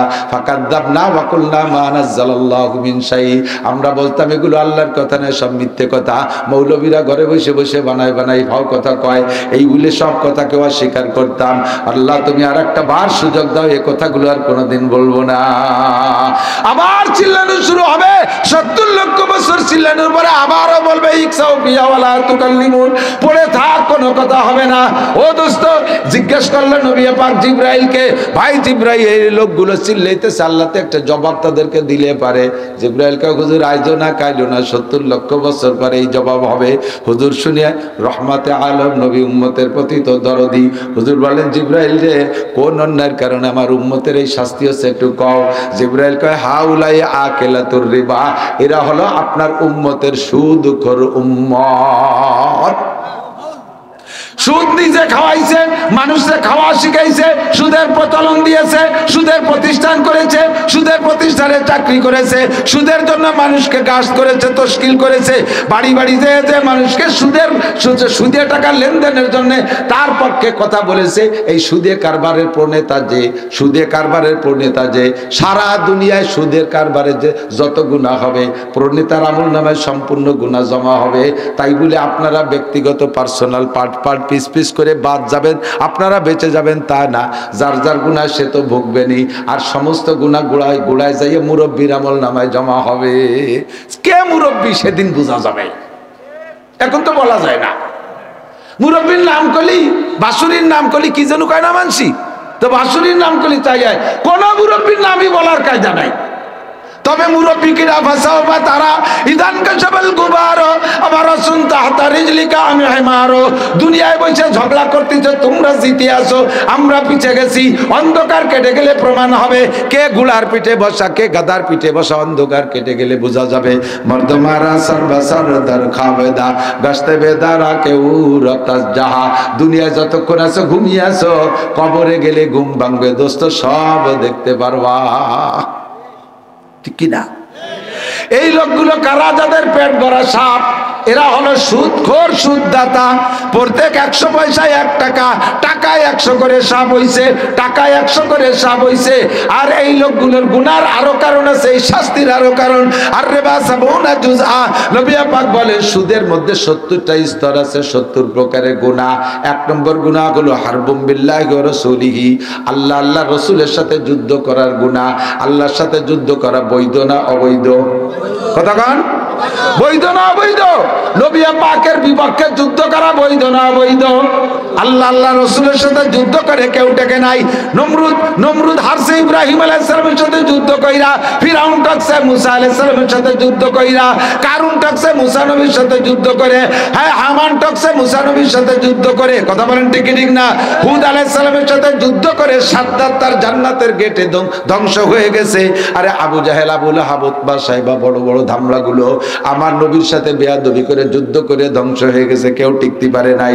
আর তুমি সুদে কারবার করে আল্লাহ রাসূলের সাথে যুদ্ধ করে জিতবা, বাংলার জমিনে ধ্বংস হয়ে যাবা, মাটির নিচে গাড়ি যাবা, পুঁতে যাবা, এক কদম মাথা উঠে তাকাইতে পারবা না। ইন্না বাচ্চা রাব্বিকাল শাদীদ, আরে এখন ক্ষমতা আছে, ঝাঁকি মারতেছো, আল্লাহ যারে ধরে আল্লাহর হাত থেকে ছুটতে পারে না। ইন্না বাচ্চা রাব্বিকাল শাদীদ, তোর রবের ধরা বড় কঠিন। কতক্ষণ ঠিক ঠিক না? আল্লাহ কাছে সানাস্তাত্রিজুকুম মিন হাইসু লা ইয়ালামুন, কোন দিক দিয়ে যে ধর্ম তুই টের পাবি না, খালি মার খাবি আর খাবি। এই জাহান্নামের শাস্তি আমরা চোখে দেখি নাই, তবে নবী পাক বলেছেন একথা সত্য না মিথ্যা? একটু কোন মিথ্যা না সত্য? বলেন নাই সবাই? কোন খেয়ালে আছেন আমি জানি। এই যুবকরা আমার দিক তাকা, এই দিক তাকা, তোমাদের জন্য নবী দেখিয়েছে। হুজুর কয় মেরাজে যাইয়া জাহান্নাম দেখতে গিয়ে দেখাইছে তো আল্লাহ সব দেহে যে উম্মতরে কবে যাই দেখি যে এক শ্রেণীর মহিলারা তারা ঝুলনু আগুনের মধ্যে, এই যে এই ইদানিং গ্রিল পাকায় দেখছে না, গ্রিল মানে জালনার গ্রিল না, ওই যে খাবারের দোকানে মুরগি মুড়াইয়ে পোড়ায় না, ওরে গ্রিল কয়, কিন্তু সিকির মধ্যে গাইতে দিয়ে 10টা-12টা গাইতে দিয়ে নিচে গ্যাসের আগুন জ্বলতেছে, আর ওই কি সুন্দরভাবে অটো ঘুরতেছে, ঘুরিয়ে ঘুরিয়ে ঘুরিয়ে ঘুরিয়ে পোড়াতে কাঁচা মুরগিটা পুড়িয়ে একসময় শক্ত টাইট পাকিয়ে যায়, ঠিক না? আর ওর গায়ে যে রস টস ছিল সব কলতানি পড়তি তালে তাকে নিচে হ্যাঁ, তেল গলি গলি পড়ে। এইরকম মহিলাদেরকে শিকের মধ্যে গাইতিয়া পোড়াচ্ছে, আর মহিলার সারা গাত থেকে ছপ্ত কলতানি পড়তেছে, আর সরঙ্গা দিয়ে তার লজ্জাস্থান দিয়ে পুষ বেরোচ্ছে, নাড়ি ভুড়ি পয়সা পুষ বেরোচ্ছে মহিলার। আর এই পুষ খাইতেছে পুরুষরা, জিব্বেতে চাইটাই পুষ খাইতেছে। নবী পাক দেখে লজ্জাতে এক নজর দেখে চক্ষু বন্ধ করে বললেন, জিব্রাইল মান হাউলাই ইয়ামানহুন্না, নারী আর পুরুষ কারা, এদের একটু পরিচয় বলো। জিব্রাইল জবাব দিলেন, হুজুর কুল্লু হাউলাই উম্মাতুক, সবই আপনার উম্মত, সবই আপনার উম্মত। ফামা বালুহুম ইয়া জিব্রাইল, ও জিব্রাইল কার কি দোষ, একটু কও কোন দোষে এত বড় কঠিন অপমানজনক শাস্তি উপভোগ করতেছে। জিব্রাইল প্রথম নারীদের পরিচয় দিলেন, হুন্নাজ জুনাত, যে নারীরা শিক কাবাব হইয়া আছে, যারা গ্রিলের মতো পাকা হইতেছে, এরা হলো আপনার উম্মতের ব্যভিচারিণী নারী, জিনাখোর নারী। পয়সার লোভে জিনা করেছে, আনন্দে জিনা করেছে, যৌন ক্ষুধা মিটাইছে অবৈধভাবে, তওবা করে মরে নাই। জিনা করছে তো জিনার নেশায় থাকতে থাকতে মারা গেছে, তওবা করে আসে নাই। কোটি কোটি বছর এই মহিলাদেরকে শাস্তি এমনই দেওয়া হবে। আর এই পচা তাদের পেট থেকে পচা পুষ যে বের হইছে, এই পুষ খাইতেছে যারা, তারা কারা, এই পুরুষরা কারা? করে এদের দুইটা দোষ, একদল জানি আর একদল সারিবুল খমার। আপনার উম্মতের ব্যভিচার জেনাকর পুরুষ, জেনাকর পুরুষ সুন্দরী স্ত্রী ঘরে থাকতে অন্য জায়গা শয়তানি করে বেড়ায়, বিবাহ না করে অন্য জায়গা নারীদের পিছনে পয়সা খরচ করে শয়তানি করে বেড়ায়, আর বিভিন্ন প্রকার প্রেম প্রীতির মাধ্যমে এই জেনা করে, ব্যভিচার করে, তওবা করে নাই, ওই অবস্থায় মারা গেছে। কোটি কোটি বছর তাদের খাদ্য হবে ওইটা। আর হলো আপনার উম্মতের সারিবুল খমার, মদখোর, গাঁজাখোর, মদখোর, গাঁজাখোর, কি বলা হয়, ইয়াবাখোর, ফেন্সিডিলখোর, হিরোইনখোর। আমাদের এই সাইড দিতে এগুলো নাই। যে দেশে বাগান আছে সে দেশে আছে। বাগানে মাদ্রাসার বাঁশ কাটতে গেছি, দেখছি চুয়ো চুয়ো টক টক গন্ধ, ছোট ছোট বোতল ফেলেন। আমি জি বাগানে কিসের টক টক গন্ধ কে? কয় যে ওই দেন নজর বোতল, দেই তো বোতল, বোতল কি? কয় তুই তো মাল খাইছে এর মধ্যে। মালে বলে টক টক গন্ধ। সাবধান, হেসে উড়াই দিও না। দেখি নেই, দেখার চাইতে বিশ্বাস করি। কতক্ষণ আমার চোখ ভুল করতে পারে, আমার নবী পাকের বাণী ভুল করে নাই, ঠিক কি ঠিক না? আমার চোখ ভুল করতে পারে, আমি এ কথাকে বিশ্বাস করি। নবী পাক গত রাত্রে, গত মাসের 26 রজব দিবাগত রাত্রে মেরাজে যাইয়া অনেক কিছু দেখে আসেন। জাহান্নামের ভিতরে দেখে এক শ্রেণীর নারী মুআল্লাকাতাম বিলিসানিহা, জিহ্বায় হুক লাগায় ঝুলানো, জিহ্বায় লাগাইছে। জিব্রাইল কহ, হুজুর বলেন জিব্রাইল জিহ্বায় লাগাইছে কে? এমনি হাত পা বেঁধে তো কয় যে হুজুর অন্যায় যার বিচার তার, অন্যায় করছে জিব্বে দিয়ে, এই জন্য জিব্বে হুক লাগায় ঝুলানো। জিব্বে দিয়ে কি অন্যায় করছে? ওয়াহিয়াল্লাতি তুজি যাওজাহা বা জিরানহা বিলিসানিহা, এরা হলো ওই মহিলারা, যেই মহিলারা জবান দিয়ে কথা কইয়ে কটু বাক্য বলে স্বামীরে কষ্ট দেছে, স্বামীর সাথে খ্যাক মারিয়ে কথা কয়, তুই তুই করে কথা কয়, স্বামীর সাথে বেয়াদবি করে, স্বামীর খেদমত করতেছে, খেদমতের তাকাজা পেশ করলে স্বামী যদি কোনো কাজে বলছে, ওই কথা দিয়ে জবান দিয়ে তারে প্রত্যাখ্যান করেছে, এই জবান দিয়ে কথা বলে পর পুরুষের সাথে প্রেমালাপ করেছে, এই জবান দিয়ে গান গেয়ে গেয়ে পর পুরুষদেরকে আনন্দ দিয়েছে। এর সব জবানের দোষ। এই মহিলা প্রতিবেশী মহিলাদের সাথে কথায় কথায় ঝগড়া করত, কথায় কথায় তর্ক বাদাইতো। তার জিব্বের দোষের কারণে কোটি কোটি বছর তার জিব্বে হুক লাগায় ঝুলানো থাকবে। অথচ মহিলাদের জন্য এই জিব্বের ভিতরেও অনেক প্রশংসা রয়েছে। সাহাবায়ে কিরাম জিজ্ঞেস করেন, ইয়া রাসূলুল্লাহ আইয়ুমা ইমরাতিন খায়র, ওগো নবী নারীদের মধ্যে সবচেয়ে ভালো নারী কারা? কোন মহিলা সবচেয়ে ভালো? হুজুর বলেন তাসুরু ইজা নাযারা ইলাইহা, ওই মহিলা সবচেয়ে ভালো যেই মহিলার দিকে তার স্বামী তাকাইলে সে এমন একটা অঙ্গভঙ্গি করবে, এমন একটা হাসি দেবে, স্বামীর মাথার মধ্যে হাজারো টেনশন থাকলে তার অঙ্গভঙ্গি আর হাসি দেইকা সব টেনশন দুঃখ দূর হইয়া যাবে। এই মহিলা সবচেয়ে ভালো। এমন একটা কথা কবে আপনি বাইরে থেকে গ্যাঞ্জাম করেছেন, হয়তো ব্যাসপুর মোড়ে গেছিলেন, ওই জায়গা মারামারি লেগেছে, ওখানে 2 চড় খাইয়ে আইছেন, বাড়ি রুজিতে ছিল, ঠেলতে ঠেলতে চলে গেছেন, খাইয়ে চলে তাহলে চড় খাইয়ে আইছেন, মুখ তো বেজা। বাড়ি আসলে মহিলার দায়িত্ব কি? আপনাকে দেখে বলে কি ব্যাপার, বেজার কেন গেলেন? হাসি হাসি ভাবে বেজারে আছেন, মানে চড়াইছে। মহিলা জায়গা আপনারা কি করবে? আরে বেটা মানুষ, পুরুষ মেয়েটা কথা হলো, 2 চড় খাইছেন, একটু পরে আমি ছেলেবেলে পাঠাই দিচ্ছি, ওকে বাড়িতে ধরিয়ে নিয়ে আসবে, আপনি নিশ্চিন্তে থাকেন। আজকে 2 চড় খাইছেন, কালকে 4টে দিয়ে দিলি হলো। এইগুলো এইভাবে মহিলাকে মতো মুখ পোড়ায় থাকবেন, এটা কথা হলো? আসেন তাড়াতাড়ি বসেন, জামা কাপড় জানি হইছে পরিষ্কার করে গোসল টোসল করাইয়া এরপরে কিছু নাস্তা পানি দিয়ে কাছে বসে বসে এটা সেটা করতে করতে বগলের মধ্যে আজ দিয়ে কেত কুতো দেশে বুড়ো আইসে দেশে। বুড়ো কয় তুমি সেই কুটিকালি শয়তানি আজ ছাড়তে বললে না। আল্লাহ কয় তুমি তো মনে হচ্ছে বুড়ি কুটিকালি শয়তানি হরে, এই বুড়ি তোমার যে কেত কুতো দিয়ে হাসায় দিছে, বুড়ির জন্য জান্নাতের 2টা দরজা খুলে গেছে। কাজটা হবে এইটা। আর সেখানে যদি চল খেয়ে আসার পরে কি ব্যাপার দেশে তোমার বাবারা থামলাইয়ে পারো খালি বাংলা করতে গেছিলাম রে, কই বললাম না, পারো খালি বিটিকের সাথে, বিটির বাংলা আর একটা দিয়ে কয় না, পারো খালি একের সাথে। সেদিনকে আবার চুল তরিয়া ঘুরাইয়ে উঠে গেল, আজকে দেশে দাড়িটা নিশ্চিত ফেলে দেশে। যদিও ব্যাসপুরীর মোড়ে যুবকের সাথে পারে না, বোর সাথে তো পারে। এবার বউরে কয় মায়ের খাইছি খাইছি ওখানে খাইছি, আমি কি চিনিস আমি এদেশের কেটা? চালে বুঝা ছিল আইলু রাটি বোর ঘেটি ঠাইছি দেরা ওগুলাকে চুনগুলি দেশে। এই বিটির মায়ের খার কি দরকার? হ্যাঁ, বিটির মায়ের খার কি দরকার? মায়ের খাইছে স্বামীর সাথে এই উল্টো ব্যবহার করে, কথা কান ঠিক না? আমাকে সাথে দিল মৌলানা কামরুল, গোবেরডাঙ্গা পড়ি, পাটগাতে যাচ্ছি চা খাতে বিকেল বেলা। তো গহরডাঙ্গার ওই পূব পাশে একটা গোরস্থান আছে রাস্তার পাশে, ওই জায়গায় এক বুড়ি বসে বসে আমানে পান ছেঁচতেছে। তো দুটিতে কুজু এক বুড়ি, তা কামরুল কাছে দোস্ত ওই বুড়ির সাথে দেশ ঝগড়া বাঁধাই দেবানি খানি। আর যা চোপার দাদি নানির বয়সী বুড়ো মানুষ, তুই কি করছি কি করছি বাদ দে। তখন না তেমন কিছু না, দেশ কেনে খেপা বানি বুড়ি রে। বুড়ির কাছে যে কাছে দাদি তুমি সুপার দোষে শেষা খাও। আমাকে এই এলাকার এই পরিভাষাটা তর্জমা কি মানে ভাষা খারাপ বলে মায়ের খাও, তাই না? সুপার দোষে শেষা খাও মানে ভাষা খারাপ বলে মায়ের খাও। বুড়ি তো তর্জমাই বলছে, এ শয়তানের বাচ্চা শয়তান, আমি কি সুবা খারাপ করছি? আমি চুপ করে বসে মান চেষ্টেছি, আমি তোর সাথে কি সুবা খারাপ করছি? আবার এক শাস্ত্রে তোর মান চেষ্টা পারে। এই বুড়ি চাইতে গেছে, তো কাজে না দাদি রাগ করো না, তোমার সুপায় দাঁত নাই বলে পান শেষা খাও, তাই আমি সংক্ষেপে করছি সুপার দোষে শেষা খাও। তো যে মহিলা বাড়ি খায় স্বামীর কাছে সুপার দোষে শেষা খায়, কতক্ষণ? তোমার দায়িত্ব ছিল স্বামীরে খুশি করবা, হাসি দিয়ে আনন্দ দিবা, মিষ্টি ভাষা দিয়ে তোরে খুশি করে দিবা, তাহলে তোমার জন্য জান্নাতের 2টি দরজা খোলা হয়ে যেত। তাসুরু হুইজা নাজারা ইলাইহা, হ্যাঁ, অতুতি হুইজা আমারা। মহিলা ওই মহিলা সবচেয়ে ভালো যেই মহিলাকে তার স্বামী যে কোনো বৈধ কাজের অর্ডার করলে পালন করতে দেরি হয় না। বিদ্যুৎ গতিতে সেকেন্ডে 1,86,000 কিলোমিটার, 86,000 মাইল। বিদ্যুতের গতি কত? সেকেন্ডে 1,86,000 মাইল। মহিলারে স্বামী হুকুম করবে বিদ্যুৎ গতিতে কাজ করবে। ভাত রান্না করো, দ্রুত রান্না করবে। এখন ভাত গরম করে দাও, কোনো উড়ামুড়া করবে না। আমার ওজুর পানি গরম করে দাও, একটু মুড়ামুড়া করা করি নাই। আমার জামা কাপড় ধুয়ে দাও, ডেলি ডেলি জামা কাপড় দেবো, নিজেরটা নিজে ধুতে পারো না? এরকম কিছু ভালো মহিলা আছে না? এর খ্যাপ চিয়ালের মতো ব্যক্তি মেরি পড়ে। মহিলারা রাগ আছে, এই হুজুরে আর আনা যাবে না। ভালো করে মনে রাখেন মা বোনরা, আপনাদের টুক আপনারা করবেন, পুরুষের টুক পুরুষ করবে।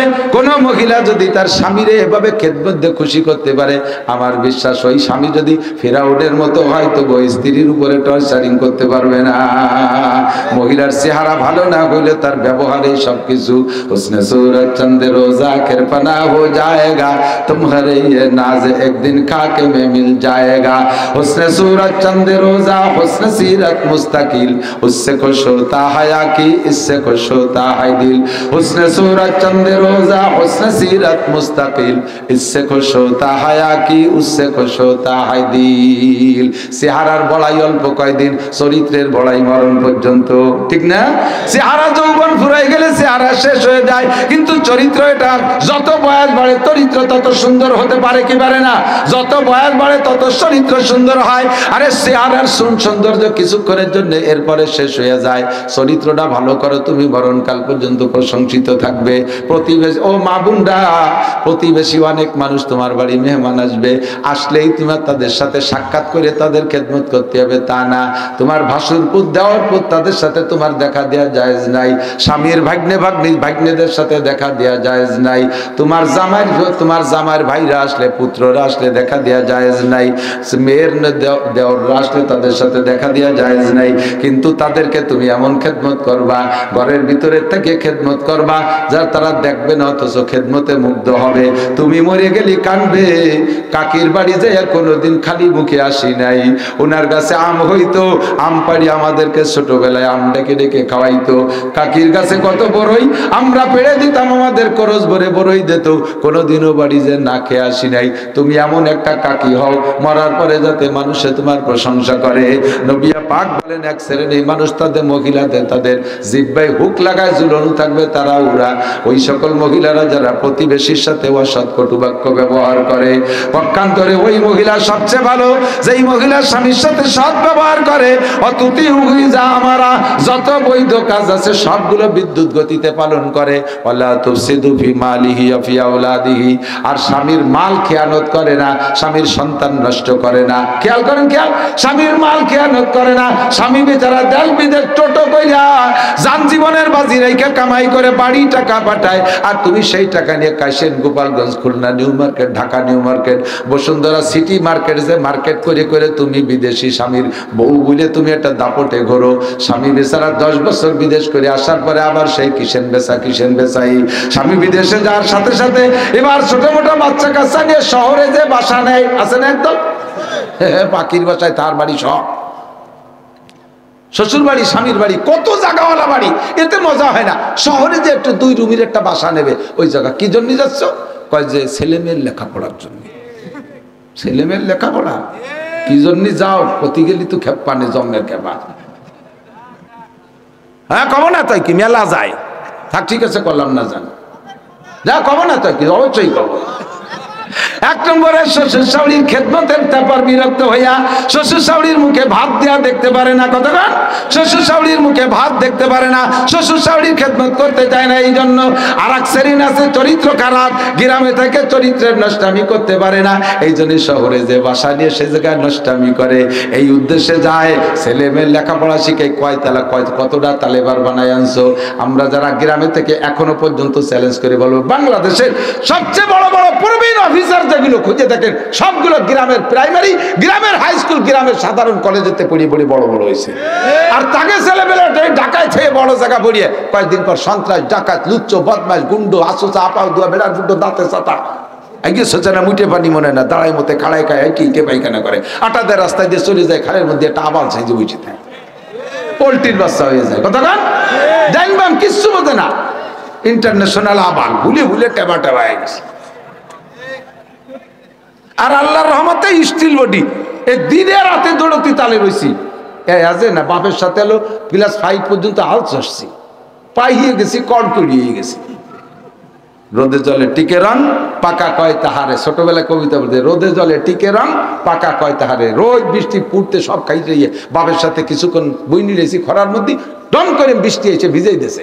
সেই বৃষ্টির পরে আবার খরা, তবুও বাড়ি যায়নি, পাইয়ে গেছে। আর ওগুলো ছায়া জায়গা থাকতে পোল্ট্রির বাচ্চা খালি বসে স্টার্ট করে। হ্যাঁ 10-12 বছরে বুলা পায়খানার দরজা খুঁজে পায় না, চশমা ছাড়া ঘর ভরি মারি দিছে, ঠিক না? সব বাসায় দিয়ে ছেলে মেয়েগুলোকে ধ্বংস করে দেয়। গ্রামে পালেন। আমার নবী মক্কা শহরে জন্ম হয়েছে। নবীর দাদা যান খাজা আব্দুল মুত্তালেব, নবীর চাচা যান খাজা আবু তালেব চিন্তা করলেন ভাতিজা এত সুন্দর, একে শহরে পরিবেশে বড় করলে দুনিয়া বসবে না, ওকে গ্রামের পরিবেশে বড় করতে হবে। তাই তায়েবে পাঠায় দিছে। নবী পাক তায়েব যায় গ্রাম্য পরিবেশের থেকে শরীর গঠন করে আসছে, সেখানে গ্রাম্য পোলাপানের সাথে খেলাধুলা করে সেখান থেকে শিখে আসছে। কতক্ষণ ওই মহিলা সবচেয়ে ভালো যেই মহিলা তার স্বামীর মাল খেয়ানত করে না। আপনারা তো জানেন না পুরুষরা কত পরিশ্রম করে। মহিলা রাতের বেলা কম্বল মুড়ি দিয়ে বাচ্চা নিয়ে ল্যাপ গাই দিয়ে ঘুমাইয়াছেন, বাচ্চা কাচ্চা নিয়ে। আপনার স্বামী রাতটা ভর বাস চালায়, আর ট্রাক চালায়, গাড়ি চালায়, 2 পয়সার জন্য এদেশ থেকে ওদেশ কত যে পুরুষকে দেখলাম। ট্রাকের ড্রাইভার, বাসের ড্রাইভার রাস্তার পাশে পড়ে রয়েছে, অ্যাক্সিডেন্ট করে মরে রয়েছে। সেদিন ওই যে ঘোষগাতি, আমাদের গোপালগঞ্জের ঘোষগাতি টপাটপ করে কতগুলো সেই গাড়ি রাতের বেলা অ্যাক্সিডেন্ট করছে। ওর একটা গাড়ির ড্রাইভার কি মহিলা? একটা গাড়ির ড্রাইভার মহিলা? সব পুরুষরা সবাই কামাই করতে নামছে রাতের বেলা জীবনের ঝুঁকি নিয়া তোমারে ভরণ পোষণ দেওয়ার জন্য। জন্য এত পরিশ্রম করে, তারপরে বাজার কাটালি তোমার পছন্দ হয় না, ব্যাগটা ধরে স্বামীর মুখের পর ভিকে মারো। ওই সময় মনে হয় যেন আত্মহত্যা করি, কলিজার ভিতরে ছুরি ঢুকোই নেই, এমন কষ্ট পায়। তবু পুরুষ মানুষ বিদায় বটগাছের মতো ধৈর্য ধরে সবর করে থাকে, আবারও তোমার জন্য ইনকাম করে। তুমি এই মুহূর্তে স্বামী বাড়ি আসলে করবা কি?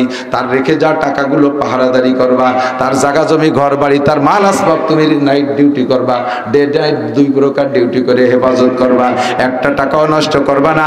গোপনে গোপনে অনেক মহিলা আছে স্বামীর বাড়ির মাল চুরি করে বাপের বাড়ি পাঠায়, বাপরে তবলিগি পাঠায়, বাপরে হজে পাঠায়, উমরায় পাঠায় স্বামীর টাকা দিয়া। ভাই বোনরে আইএ বিএমএ বিসিএস পাস করায়, ভাই বোনের চাকরি দেয়, ভাই বোনরে বিয়ে দেয় স্বামীর বাড়ির টাকা দিয়া। অথচ দেওয়ার ননদের মুখে এক মুঠ ভাত দিতে রাজি না, আছে না নাই? তোমার মতো মহিলাকে হুজুর বলেন রয়তো উখরা মুআল্লাকাতাম বিয়াদাইহা, জাহান্নামের মধ্যে যে দেখি এক শ্রেণীর মহিলাদের হাতে হ্যান্ডকাপ দিয়ে ঝুলানো রয়েছে। বিশ্বাস না হয় মিশকাত শরীফের ভিতরে আপনি দেখবেন, এই হাদিস মিশকাত শরীফে আছে মেরাজের বয়ানের মধ্যে। হুজুরকে আমি দেখলাম হাতে হ্যান্ডকাপ দিয়ে ঝুলানো। এরা কারা? ওয়াহিয়াল্লাতী তুফসিদু মালা যাওজিহা। জিবরাইল কয় এরা ওই সকল মহিলারা যারা স্বামীর মাল খেয়ানত করছে, নিজে নিজে পর্যাপ্ত প্রসাধনী পোশাক আশাক কিনে কিনে টাকা নষ্ট করছে, স্বামীর বাড়িতে জুত করে গোপনে চুরি করে টাকা বাপের বাড়ি ভাই বাড়ি পাঠাইছে। এই সকল মহিলাদের বিচার কোটি কোটি বছর তারা চোর হিসেবে হাতে হ্যান্ডকাপ দিয়ে ঝুলানো থাকবে। আর ওদিকে হুজুর বলেন সবচেয়ে ভালো মহিলা যারা, তাদের 4টি গুণের 3 নম্বর গুণ হলো স্বামীর মাল খেয়ানত করে না যেই মহিলা, ওই মহিলা সবচেয়ে ভালো। এরপরে হুজুর বলেন ওরাইতু উকরাম মুআল্লাকাতাম বিসাদিহা, আর একটু আগায় গিয়ে দেখি এক শ্রেণীর মহিলাদের স্তনে হুক লাগাইয়া ঝুলানো, স্তনে হুক লাগানো। ও জিবরাইল এ কি বেইজ্জতি, কেমন জায়গা হুক লাগাইছো? জিবরাইল কয় হুজুর খবর যদি শুনতেন ওদের দোষ কি তাহলে আর কথা কইতেন না। কও জিবরাইল কোন দোষে এ জায়গা লাগাইছো?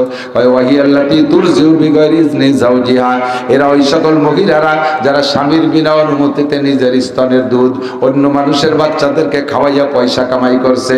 এটা হলো সেই জামানার তর্জমা।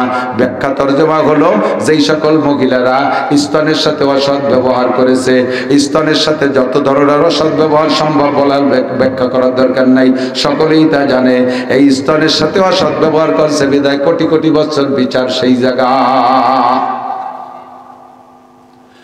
হুজুর বলেন ওই মহিলা সবচেয়ে ভালো যেই মহিলা ওয়ালা তুফসিদু বিমালিহি ওয়া বিআওলাদিহি, স্বামীর সন্তান নষ্ট করে না। খেয়াল করেন, স্বামীর সন্তান নষ্ট করে না। এই সন্তান নষ্ট করার 3টে মানে, 1 নম্বরের সন্তান স্বামীর ঘরে বিবাহের পরে অন্য পুরুষের সাথে অবৈধ সম্পর্ক করিয়া গর্ভধারণ করে এই সন্তানের পরিচয় স্বামীর দিকে দিচ্ছে, এটাও স্বামীর সন্তান খেয়ানত করা, এটাও স্বামীর সন্তান নষ্ট করা। আরেকটা হলো স্বামী সন্তান নিতে চায়, মহিলা ঔষধ খাইয়া বিভিন্ন প্রযুক্তির মাধ্যমে সন্তান নেয় না, পেটে গর্ভধারণ হয়ে গেলেও স্বামীর অজান্তে অস করে নষ্ট করে ফেলায়, এটাও স্বামীর সন্তান নষ্ট করা। 2 নম্বর 3 নম্বর হলো স্বামীর ঘরে সন্তান জন্ম নিয়েছে, উনারই গর্ভের সন্তান, তবে এই সন্তানকে মানুষ করার দায়িত্ব হলো মার।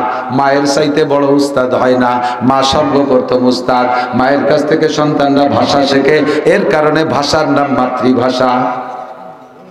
আমরা আমাদের বাপের এলাকায় জন্ম নিছি, এলাকায় বসবাস করি, এই গোপালগঞ্জে ভাষাই শিখছি, কিন্তু তারপরে ভাষার নাম কি? মাতৃভাষা। দেখবেন অধিকাংশ মানুষ পরে শিক্ষা দীক্ষার মাধ্যমে শুদ্ধ ভাষা বলা শেখে, সেটা ভিন্ন, কিন্তু জীবনের প্রাথমিক যে কথাগুলো মা যেভাবে বলে ছেলেও সেইভাবে বলে, মা যেভাবে বলে মেয়েরাও সেইভাবে বলে। এই জন্য ভাষার নাম মাতৃভাষা। মা তুমি সন্তানদেরকে মাতৃভাষার মাধ্যমে কি শিখাইছো? গালাগালি শিখাইছো, কাজাকাজি শিখাইছো, মিথ্যে কথা শিখাইছো, সেটারই বাটপাড়ি শিখাইছো। তুমি মা হিসেবে সন্তানের উপরে সঠিক দায়িত্ব পালন করো নাই। একটা মা রাতের বেলা বাচ্চাদেরকে বিছানায় নিয়া জীবনের প্রাথমিক শিক্ষাগুলো ওখান থেকে ধর্মীয় শিক্ষা দিতে, শিক্ষায় শিক্ষিত করে দিতে পারে কি পারে না? আমার মার কাছ থেকে আমার মনে আছে, আমি তখন স্কুলেও যাই নাই, মক্তবেও যাই না, 6-7 এর ভিতরে আমার ভালো করে মনে আছে। অজু কি কয়, বাথরুমে যাওয়ার দোয়া, খানা সামনে আসলে দোয়া, খানা শুরুর দোয়া, মাঝে মাঝে পানি খাওয়ার দোয়া, লবণ খাওয়ার দোয়া, খানার শেষের দোয়া, বাথরুমে যাওয়ার দোয়া, বেরোনোর দোয়া, রাতে ঘুমের দোয়া, 7 সালাম, তারপরে আত্মায়ত দুরুদ শরীফ দোয়া, মাসুরা দোয়া, কুনুত, এরপরে শুরু 3 পর্যন্ত। এগুলো সব আমি মায়ের কাছ থেকে বিছানায় শুয়ে শুয়ে শিখছি। আল্লাহর রহমতে সে যেভাবে শিখছি, পরে আর মাদ্রাসায় যে এগুলো আমার মস্ক করা লাগে নাই, খোদার ফজলে এগুলো সব আমি শুদ্ধ। এখন তো গ্রামার জানি যে আমি মায়ের কাছ থেকে অশুদ্ধ শিখছি, নাকি? দেখি না, আমার মা আমাকে শুদ্ধই শিখেছে। আমি একটা নেককার মায়ের সন্তান, আমি একটা নেককার মায়ের সন্তান। আমি এজন্যই শুকর আদায় করি। আমি গর্বিত যে আমি একটা ভালো মায়ের পেটে গর্ভধারণ করেছিলাম। আমি একটা ভালো মায়ের পেটের মাধ্যমে দুনিয়া এসেছি। এই জন্য আমি শুকর আদায় করি, আলহামদুলিল্লাহ। মাটা তো এরকম হতে হবে। মা রাত্রি শুয়ে শুয়ে বাচ্চাকে ঘুমোচ্ছে না, কয় আম্মু তুমি কও বুকটা ফাটে যায়, বুকটা ফাটে যায়। মাতে ছেলে মেরে রাত্রির দোয়া শিখেছে, ঘুমের দোয়া। আল্লাহ ফেরেশতাকে কয় লাত হইয়ে 2 মাই পুতির পেট ফাটায় ফেলা, বুক ফাটায়, বুক ফাটে যায়। শয়তান কোথাকার। আল্লাহু আকবার। সন্তানের মায়ের দায়িত্ব হলো সন্তানকে দ্বীন শিক্ষা দেওয়া। মুরু সিবিয়ানাকুম বিসসালাত ওয়া হুম আবনাউ সাবঈ সিনিন। তুমি তোমার বাচ্চাদেরকে 7 বছর বয়স থেকে দ্বীন শিখাও। মারা মেয়েদেরকে দাঁড়াইয়া 7-এর 7 যখন বয়স হবে সেই সময় মারা বাচ্চাদেরকে পাশে নিয়ে নামাজে নামাজ দিয়ে নামাজ পড়া শিখাবেন। 7-এর আগে দরকার নাই। আমার দিক থেকে 7-এর আগে দরকার নেই। আপনারা ওই যে অনেকে আল্লাদের ঠেলে একটুকে গেদা গেদা চোখ ফুটে নাই, নাক দেশি বেরোছে, কিচ্ছু বোঝে না, তাই নিয়ে মসজিদে যায়। বাপেও ছেলে নিয়ে যায়, দাদাও নাতি একটা নিয়ে যায়। এই তো ওই যে কোন জায়গা বনমালীপুর নাকি ওই বনমালীপুর বাজার না, ওই বাজার মসজিদে, ওই বনমালীর ইস্টার্ন মসজিদে নামাজ পড়তি। এইবার নিকি মনে হয় এইবারই হবে, এইবারই হবে। এই যে নামাজ পড়তি এক দাদা একটুকেরটা নিয়ে এসে আমার 4-5 জন পরে অটুকতা ও কি জায়গায় দাঁড়া থাসিস, ও যা যা করার তাই করতেছে। পরে ওরে চকলেট কিনে দাদা যখন রুকুতি গেছে চকলেটটা খুলে কয় দাদা খা। এই যদি শোনে তাহলে ফাঁসের জন্য নামাজ হয়? দাদা তো খাবে না, ও বহু চেষ্টাতে খাতে, দাদা যখন খাই নেই আর রাগ করে দাদার লুঙ্গি ধরে ঝুলি পড়ছে, শেষ তা খুলি। ও তো বোঝে না, ওরে রাগ করে হবে কি? দাদা যদি বুড়ো না হতো তাহলে বলতাম তো দুটি থাপ্পড় দেওয়া দরকার, বললাম না। আল্লাহদের ঠেলায় বাপে একটুক নিয়ে মসজিদি অত তাড়াতাড়ি নিও না, তাহলে সময় মতো যাবে না। এত তাড়াতাড়ি নিলে সময় মতো যাবে না। অনেকে আছে একটুক 3-4 বছরে তার উড়ি ফড়ায়। আমাকে হুজুর রাও অনেক সময় আমার দ্বারা নিয়ে এসে হুজুর দোয়া করেন, আমার 4 বছরের বাচ্চা শুরু আসিল মুখস্থ করছে।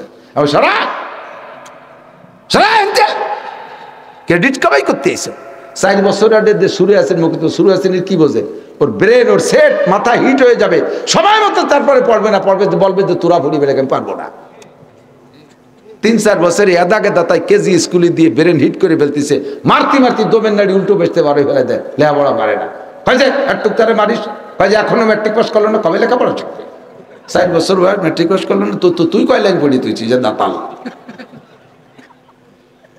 আমার নবীর চাইতে বেশি বিজ্ঞানী হতে যায় না, নবী সব কিছু জানে। নবী বলেছেন বাচ্চা কাচ্চাদের পড়ার বয়স 7, পড়ার বয়স 7-এর আগে প্রেশার দেবা না। 7 বছরের আগে পড়তেই বলবা না।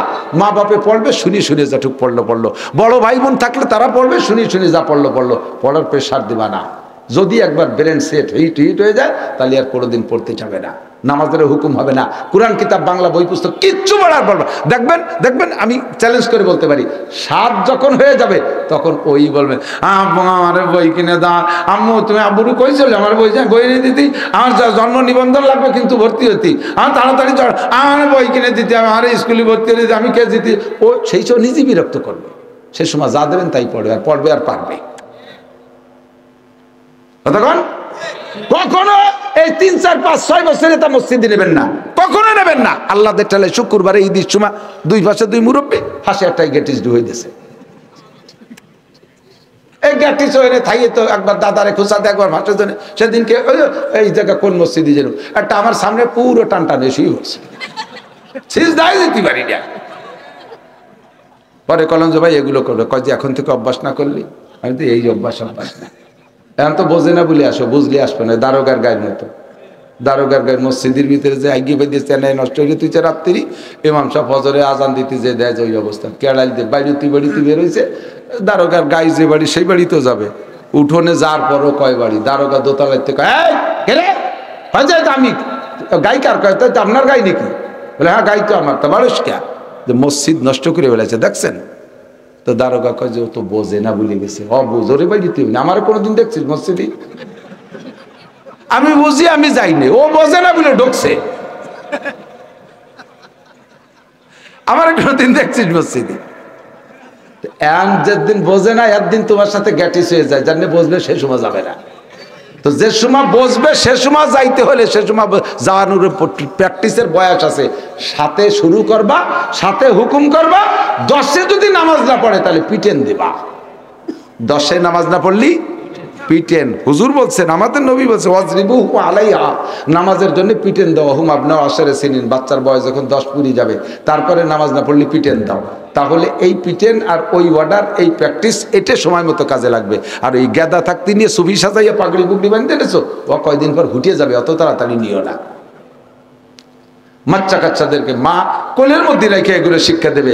এর জন্য হুজুর বলেন ওয়ালা তুফসিদু বিমালিহি ওয়া বিআওলাদিহি, ওই মহিলা সবচেয়ে ভালো যে স্বামীর মাল নষ্ট করে না আর স্বামীর সন্তান নষ্ট করে না।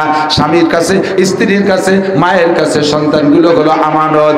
বাপ বেটা মানুষ, পুরুষ মানুষ বাইরে বাইরে দেশ দেশান্তর ঘুরে বেড়াইতে পারে ইনকামের জন্য, পয়সার জন্য, কিন্তু সন্তানকে মানুষ করার দায়িত্ব মায়ের। বিশেষ করে মেয়েদের দায়িত্ব, বিশেষ করে মেয়েদেরকে মেয়েলি প্র্যাকটিস করাবে মা। আল্লাহ বড় করবে। দিক তাকান, খেয়াল করেন, সবকিছু সেই দিয়ে যাই শেষে কবানি আর কি। সবকিছু বলি মেয়েরা, মারা মেয়েদেরকে সবকিছু শিখাবেন, খালি লেখাপড়া না। IA BA M A pass, অথচ একটা মরিচ করতে পারে না, আছে না নাই? মাদ্রাসায় পড়াইয়া মৌলানা বানায় ফেলাইছে মাইয়েরে, সে মাইয়া কিচ্ছু জানে না। শ্বশুর বাড়ি দিলি থাকবে না, যাই এসে আমি মাদ্রাসায় পড়াবো, আমি লেখাপড়া শিখছি কি দান বাড়ির জন্য নাকি, কলই বাড়ির জন্য নাকি? এই নানান কুয়ারা কইয়া স্বামীর শ্বশুর শাড়ির খেদমত না করে চলে যায় টোলে টোলে। এ মাদ্রাসা ও মাদ্রাসা 3000 4000 ভেতরে চাকরি হবে, আর খালি নুপুর বানাবে, খালি নুপুর বানাবে, আর খালি সেট পাল্টাবে, প্রসাদনীর বাহার। শ্বশুর বাড়ি থাকতে চায় না, কারণ দিশে পায় না, কিচ্ছু বানাতে পারে না। মেয়েদেরকে সবকিছু শিক্ষা দেবেন মারা। পিঠা বানানো শিখাবেন, 20 প্রকারে পিঠা বানানো শিখাবেন, রান্না শিখাবেন, পোলাও পাকানো শিখাবেন, তার বিরিয়ানি পাকানো শিখাবেন, জর্দা পাকানো শিখাবেন, সব কিছু শিখাবেন। এটা মাদের দায়িত্ব। ভাষা শিখাবেন।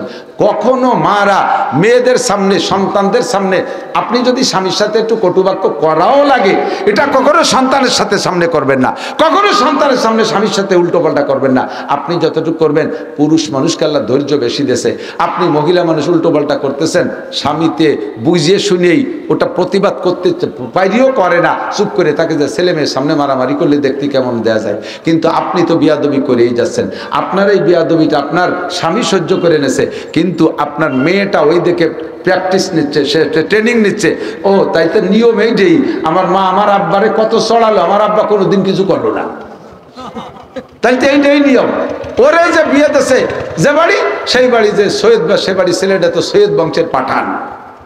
এই সৈয়দ বংশের পাঠান স্বামীর সাথে এই মহিলা যাইয়া উল্টো পাল্টা শুরু করে। সন্ধ্যের আগে চুল ধরিয়া আউলাকে শুলিয়ে এরপরে ব্যাটিং বুটিং দিয়ে পাঠাতে, যা তুই তালাক, তোর মা তালাক, তোর বাপ তালাক, তোর 14 গোষ্ঠী তালাক। ব্যাটিং বুটিং নিয়ে সন্ধ্যের সময় চলিয়ে কি ঢুকলো হ্যাঁ এমন সময় নসিমন ঢুকছে তোবারক কি ওইভাবে আনা, ওই জায়গায় রাইয়ে তো আরই কটা এনে আনা যায়। আর আল্লাহর দুনিয়ায় পরিবহনেরটা হইছে, যানবাহনেরটা হইছে রোডস কিং। ওর সামনে টিরাক মিরাক শয়তানও ভয়তে নেমে চলে যায় রাস্তায়, শব্দ টব্দ দিয়ে। আমাকে তো এই যে ছোট প্রাইভেট গাড়িতে, আল্লাহ দিয়ে গাড়ি, কেউ রে ভয় না পালি ওদের ভয় পায়, ওদের কেউর সাথে গাড়ি লাগতে সোজা। আর ড্রাইভারও সেই সাইজ, কাঁচাই দিয়ে কেমন কাজি উঠতে যাচ্ছে। আল্লাহ আমাদের চিনতে হতেছে। আল্লাহ একবার আমার দেখ তো কি বলছি, মেয়েরা মাদের থেকে শিখবে, ঠিক না? এখন সন্ধ্যের সময় কান্তি কান্তি, মা কি হয়েছে? কয় যে তুমি আব্বার সাথে যাওয়ার, আমি একটু তাই হয়েছে, আমার 3 চিল্লে ভেটাই দিয়েছে, 1 তালাক 2 তালাক 3 তালাক, 3 চিল্লে ভেটাই। কি দেখতেছি আমি যত ভালো ওয়াজ করি আপনারা খুশি থাকুন, গাইরেস্তের চিনতে আছে, টাহা উঠে দিবেন। এখন নেই, আপনারা ধনী মানুষ, কোনো পাবলিকের কাছে টাকা উঠাবেন না। ওই খেসড়ি রাখছেন কা, ওই খেসড়ির কয়টা আই দিত, সাদের তো সিমেন্ট হয়ে যেত কত বস্তা, অর ঠিক আছেন কা। এবিটারা কি, এবিটার বিল্ডিং এর বাকি কাজের কিছু করতে নেই, খেসড়ি খাতে বসে দিয়েছেন আপনারা। একজনও খেসড়ি খাওয়ার লোক না, খালি খেসড়ি খাবেন, আমি ওয়াজ করবেন, একটারও ধরে রাখতে পারবেন না। আর জীবনে কোনো দিনে খেসড়ি তবারকের মধ্যে যাবেন না।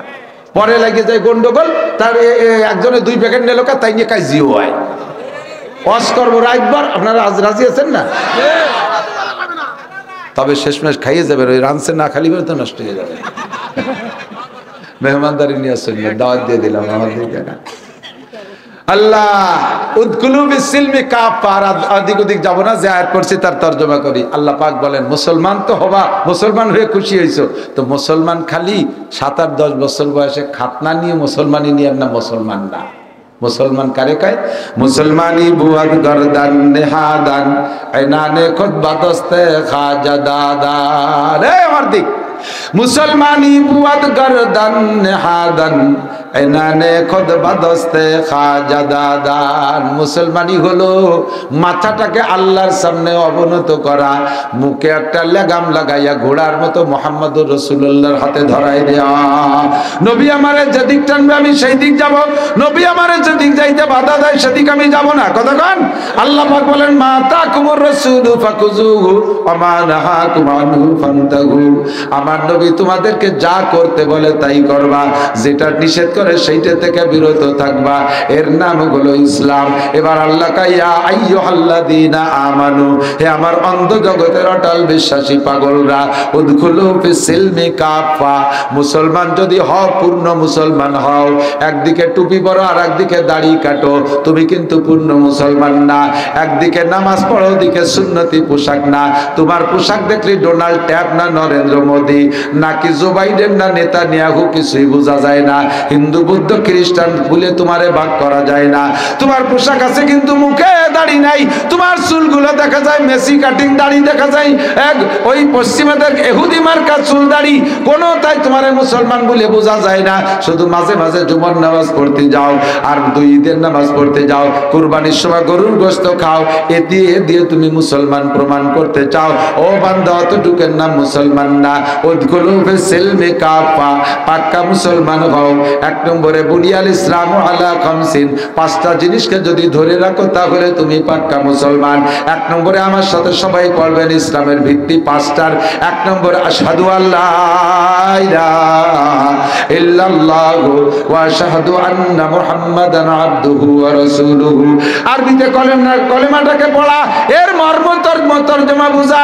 আমি সাক্ষ্য দিতেছি আল্লাহ ছাড়া কোনো মাবুদ নাই, আমি আরো সাক্ষ্য দিতেছি মুহাম্মাদুর রাসূলুল্লাহ আল্লাহ তাআলার বান্দা ও রাসূল। কতক্ষণ ঠিক কি ঠিক না? ইসলামের ভিত্তির 5টা, একটা কলেমায়ে শাহাদাত মুখে বলা, 2 নম্বরে ভাই ইকামিস সালাহ, নামাজকে বাস্তবায়ন করা। বলতে গেলে বছরের পর বছর টাইম লাগবে আমার। নামাজের বাস্তবায়ন কোথায় কিভাবে হয় দোস্ত, বলতে গেলে লম্বা সময়। এক কথায় আমি নামাজ নবী পাক যেমন পড়ছে আমি সেই রকম নামাজ আদায় করব। এইটা হলো ইসলামের 2 নম্বর ভিত্তি। 3 নম্বরে ইকামিস সালাত ওয়া ইতাইজ যাকাত। আল্লাহ যদি অর্থ দেয়, টাকা দেয়, পয়সা দেয়, আমি যাকাত দেব কি দেব না? কথা বলেন। টাকা হইলে যাকাত দেওয়ার নিয়ত আছে কার কার?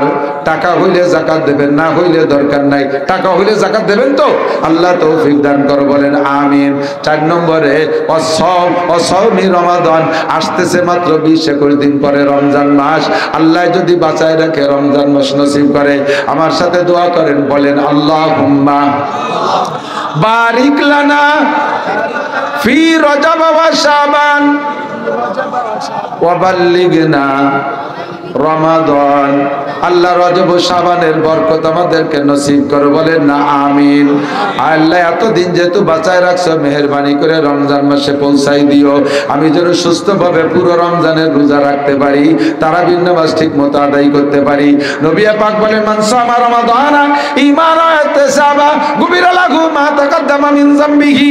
যেই ব্যক্তি রমজান মাসে ঈমানের সাথে সওয়াবের আশায়, বলেন ঈমানের সাথে সওয়াবের আশায় রোজা কার হুকুম?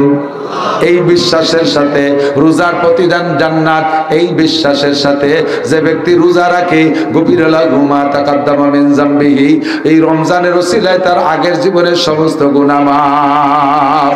ওয়া মান কামা রমাদানা ঈমানান ওয়া ইহতিসাবা, যেই ব্যক্তি রমজান মাসে রোজা রাইখা 5 ওয়াক্ত নামাজ, এরপরে রাতের বেলা তারাবির নামাজ পড়ে, নবী পাক বলেন ওই লোকটার বিগত জীবনে কোনো গুনাহ থাকে না। ঈদ উল ফিতরের নামাজ পড়া বাড়ি গেল, কায়ামিন ওয়ালাদাতুমহু, কেমন যেন ওই লোকটাকে আজকেই তার মা ডেলিভারি দিয়েছে।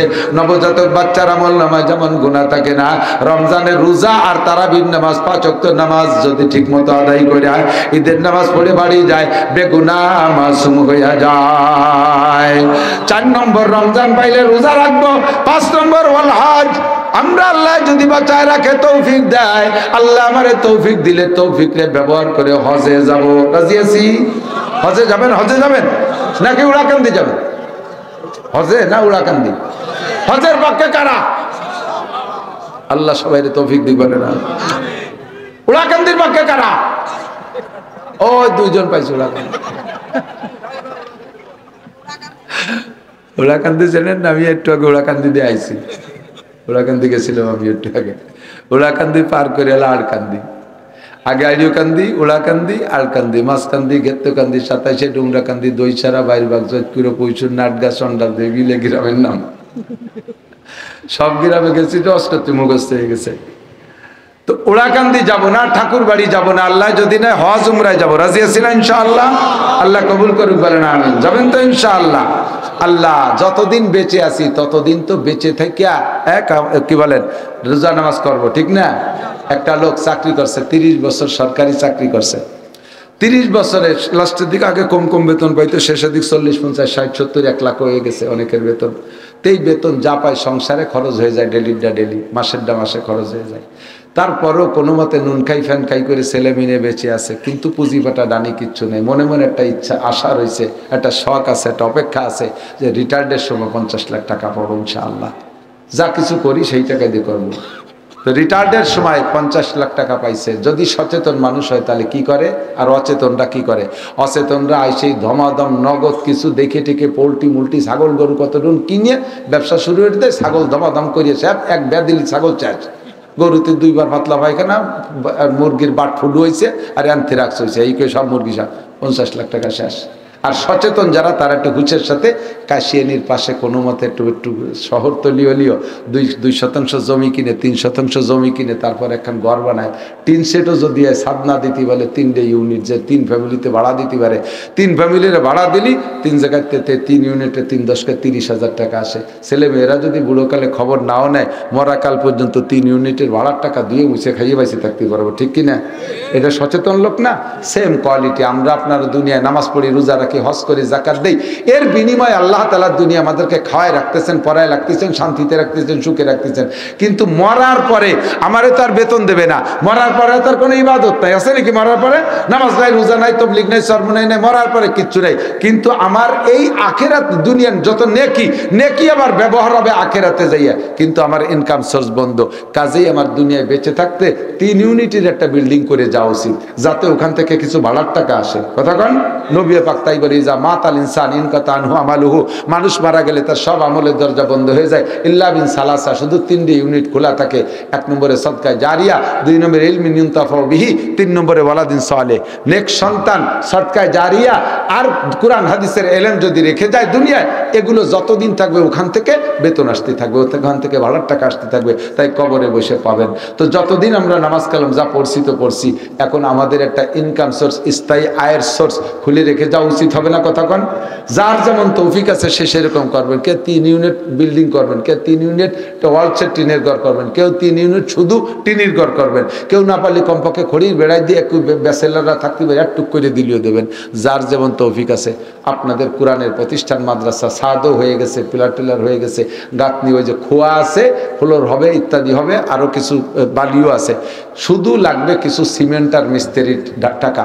আপনি সদকায়ে জারিয়া হিসেবে স্থায়ী আয়ের সোর্স খুলে রেখে যাবেন 3 ইউনিটে। আল্লাহ আপনার তৌফিক দান করুক। মুহাব্বতের সাথে আল্লাহর কোরআনের ঘর হেফজখানা হবে, এটি হেফজখানা হবে। আপনি কোরআন শরীফ পড়তে পারেন না, কিয়ামতে দেখবেন আপনি শত শত হেফজ কোরআন খতমের নেকি নিয়ে জান্নাতে যাচ্ছেন। এরা পড়বে, নেকি আপনি পেয়ে যাবেন। একটা সহজ ইনকাম সোর্স, সামান্য কয়টা টাকা, 10 বস্তা সিমেন্ট, 20 বস্তা সিমেন্ট, 5 বস্তা সিমেন্ট দেনেওয়ালা কোন আল্লাহর বান্দা থাকলে 20 বস্তার একটা মানুষ প্রথম দাঁড়াইতেন, হাত উঁচু করে যে আমি 20 বস্তা সিমেন্ট এই কোরআনের ঘরে দেব, আল্লাহর কোরআনের ঘর তৈরি হবে, আল্লাহর কোরআন তার মধ্যে তিলাওয়াত হবে, আমার স্থায়ী একটা আয়ের সোর্স, যতদিন এখানে কোরআনে কারিমের তিলাওয়াত চলবে আল্লাহ পাক আপনাকে কবরে এই নেকি পৌঁছাইতে থাকবে।